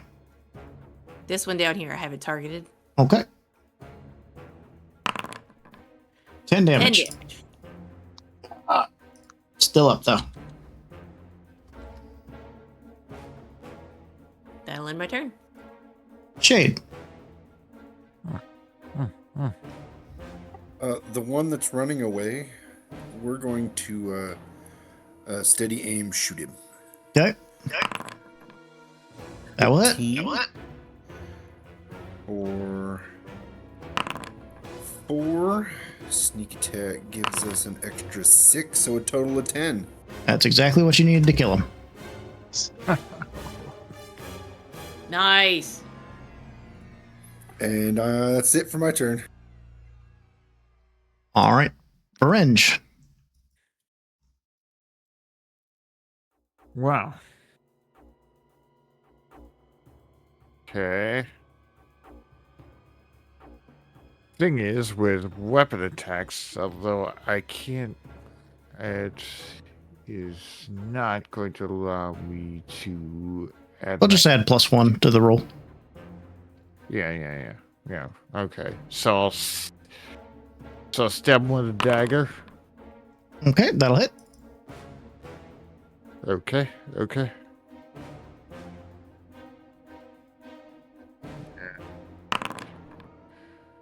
Wait, what did it roll off at? Okay, so Well, it should be +4 to damage. Yeah, that was more than enough to kill him.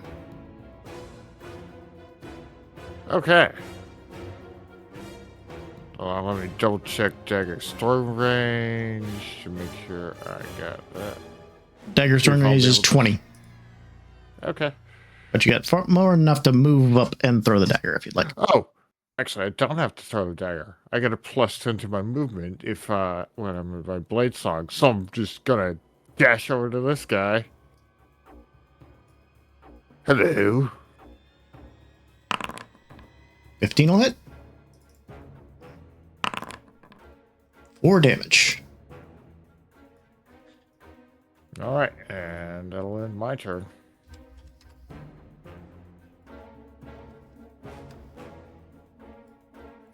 Oh, crap. You made him disappear. Oh, But what? press the wrong button.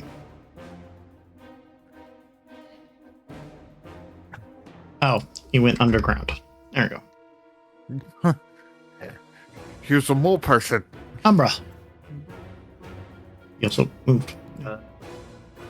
I am going to. I want to take him alive. So I will switch to my knives. And start stabbing. So, dagger strike. Okay. I will heroic inspiration to re-roll that. Okay. 14 to hit. Will hit. 5 piercing damage. I am doing these non-lethally because we do need someone to try and question. Okay. And then bonus action, stab again. Okay. 7 will miss. Right. Arendelle.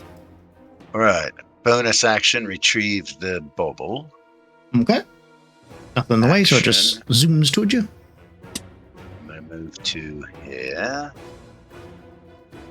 Move to here. You're in the I measuring will- tool. Yeah. I'll move to here. And I'm going to cast Sleep. Okay.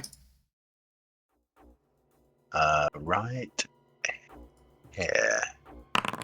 He fails and falls to the ground. Okay. He's incapacitated. The red one. Tie him up. Oh wait, he's incapacitated. Everybody just gonna let him fall asleep, or are you gonna try to knock him out other ways? I mean, his turn is next, so. We'll All see. right. Wisdom save throw. Let's No. Ah, now he's There. asleep. Yeah. Tie him up. Tie him up. Does Let's anyone start have tying. rope? All of us have rope. All right. All right, guys. Well, Your first level 3 encounter Oof. has been completed. and That was now rough. I feel bad about using Witch Bolt now. All right. Man, Strangely, I didn't though, take any damage at all. One thug. Thanks, man. Glad to know. right. Strange enough, those wizards are only challenge rating of 1. Yeah, sure they are. Oh, With second level spells. yeah, so I think CR1 is equivalent to like roughly like a party of 4 or 5 at level 1, I think. Mhm. Yep. Yeah, but how many of them did you throw at us? Like 5? 2 of them with 4 thugs. The thugs are a half. Instead of thinking of it that way, let's think of it instead. It's 1,200 gold pieces. Also true. Yeah. All right. Taking the gear off these guys too. What do Okay. we find on them? All right. Well, we are a little over time, so we'll get to that next time. Congratulations, guys. You hit level 3. You completed a little bit of your mission, and you managed to find the bandits a lot quicker than I thought you would. So there you go with that. We are going to take a break the next 2 weeks for the holiday season. So I wish you guys happy holidays, and we will return back on the 7th. That's my birthday. Oh, yay! Hooray! Excellent birthday present. Get to play D&D on your birthday. Hell yeah. Oh, guess what? I'm the day before you. Ah, Nice. Yeah, we both expect well, gifts. Well, Right? my birthday's on the 30th Okay. of December. Oh, wow. Well, congratulations. A whole stack of Oh, us. we got a got- whole bunch of us. Right? And let me guess, you guys also got combo birthday Christmas presents from everybody? Yeah. One of my dearest friends is on December 25th. Oh boy. All right, gang. Well, I'm going to say goodnight to the chat, and I'll see you guys later, okay? I'm going to say goodnight to you guys as well. Good night. Yeah, I'm Alright. done. Night. Bye.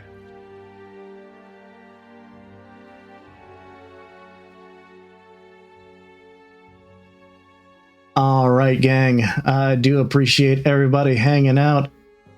I hope everybody enjoyed this session of the HuntSworn Hearth. We got a lot done. We got our level 3s up to speed and tested out quite effectively. We have a couple of the backstory links have been established, and we will be on break for the next 2 weeks. We hope that everybody has a great couple of holidays over the next 2 weeks, and hope you enjoy it with your family, or if any family that you've made through your friends, as friends are some of the best family, in my opinion.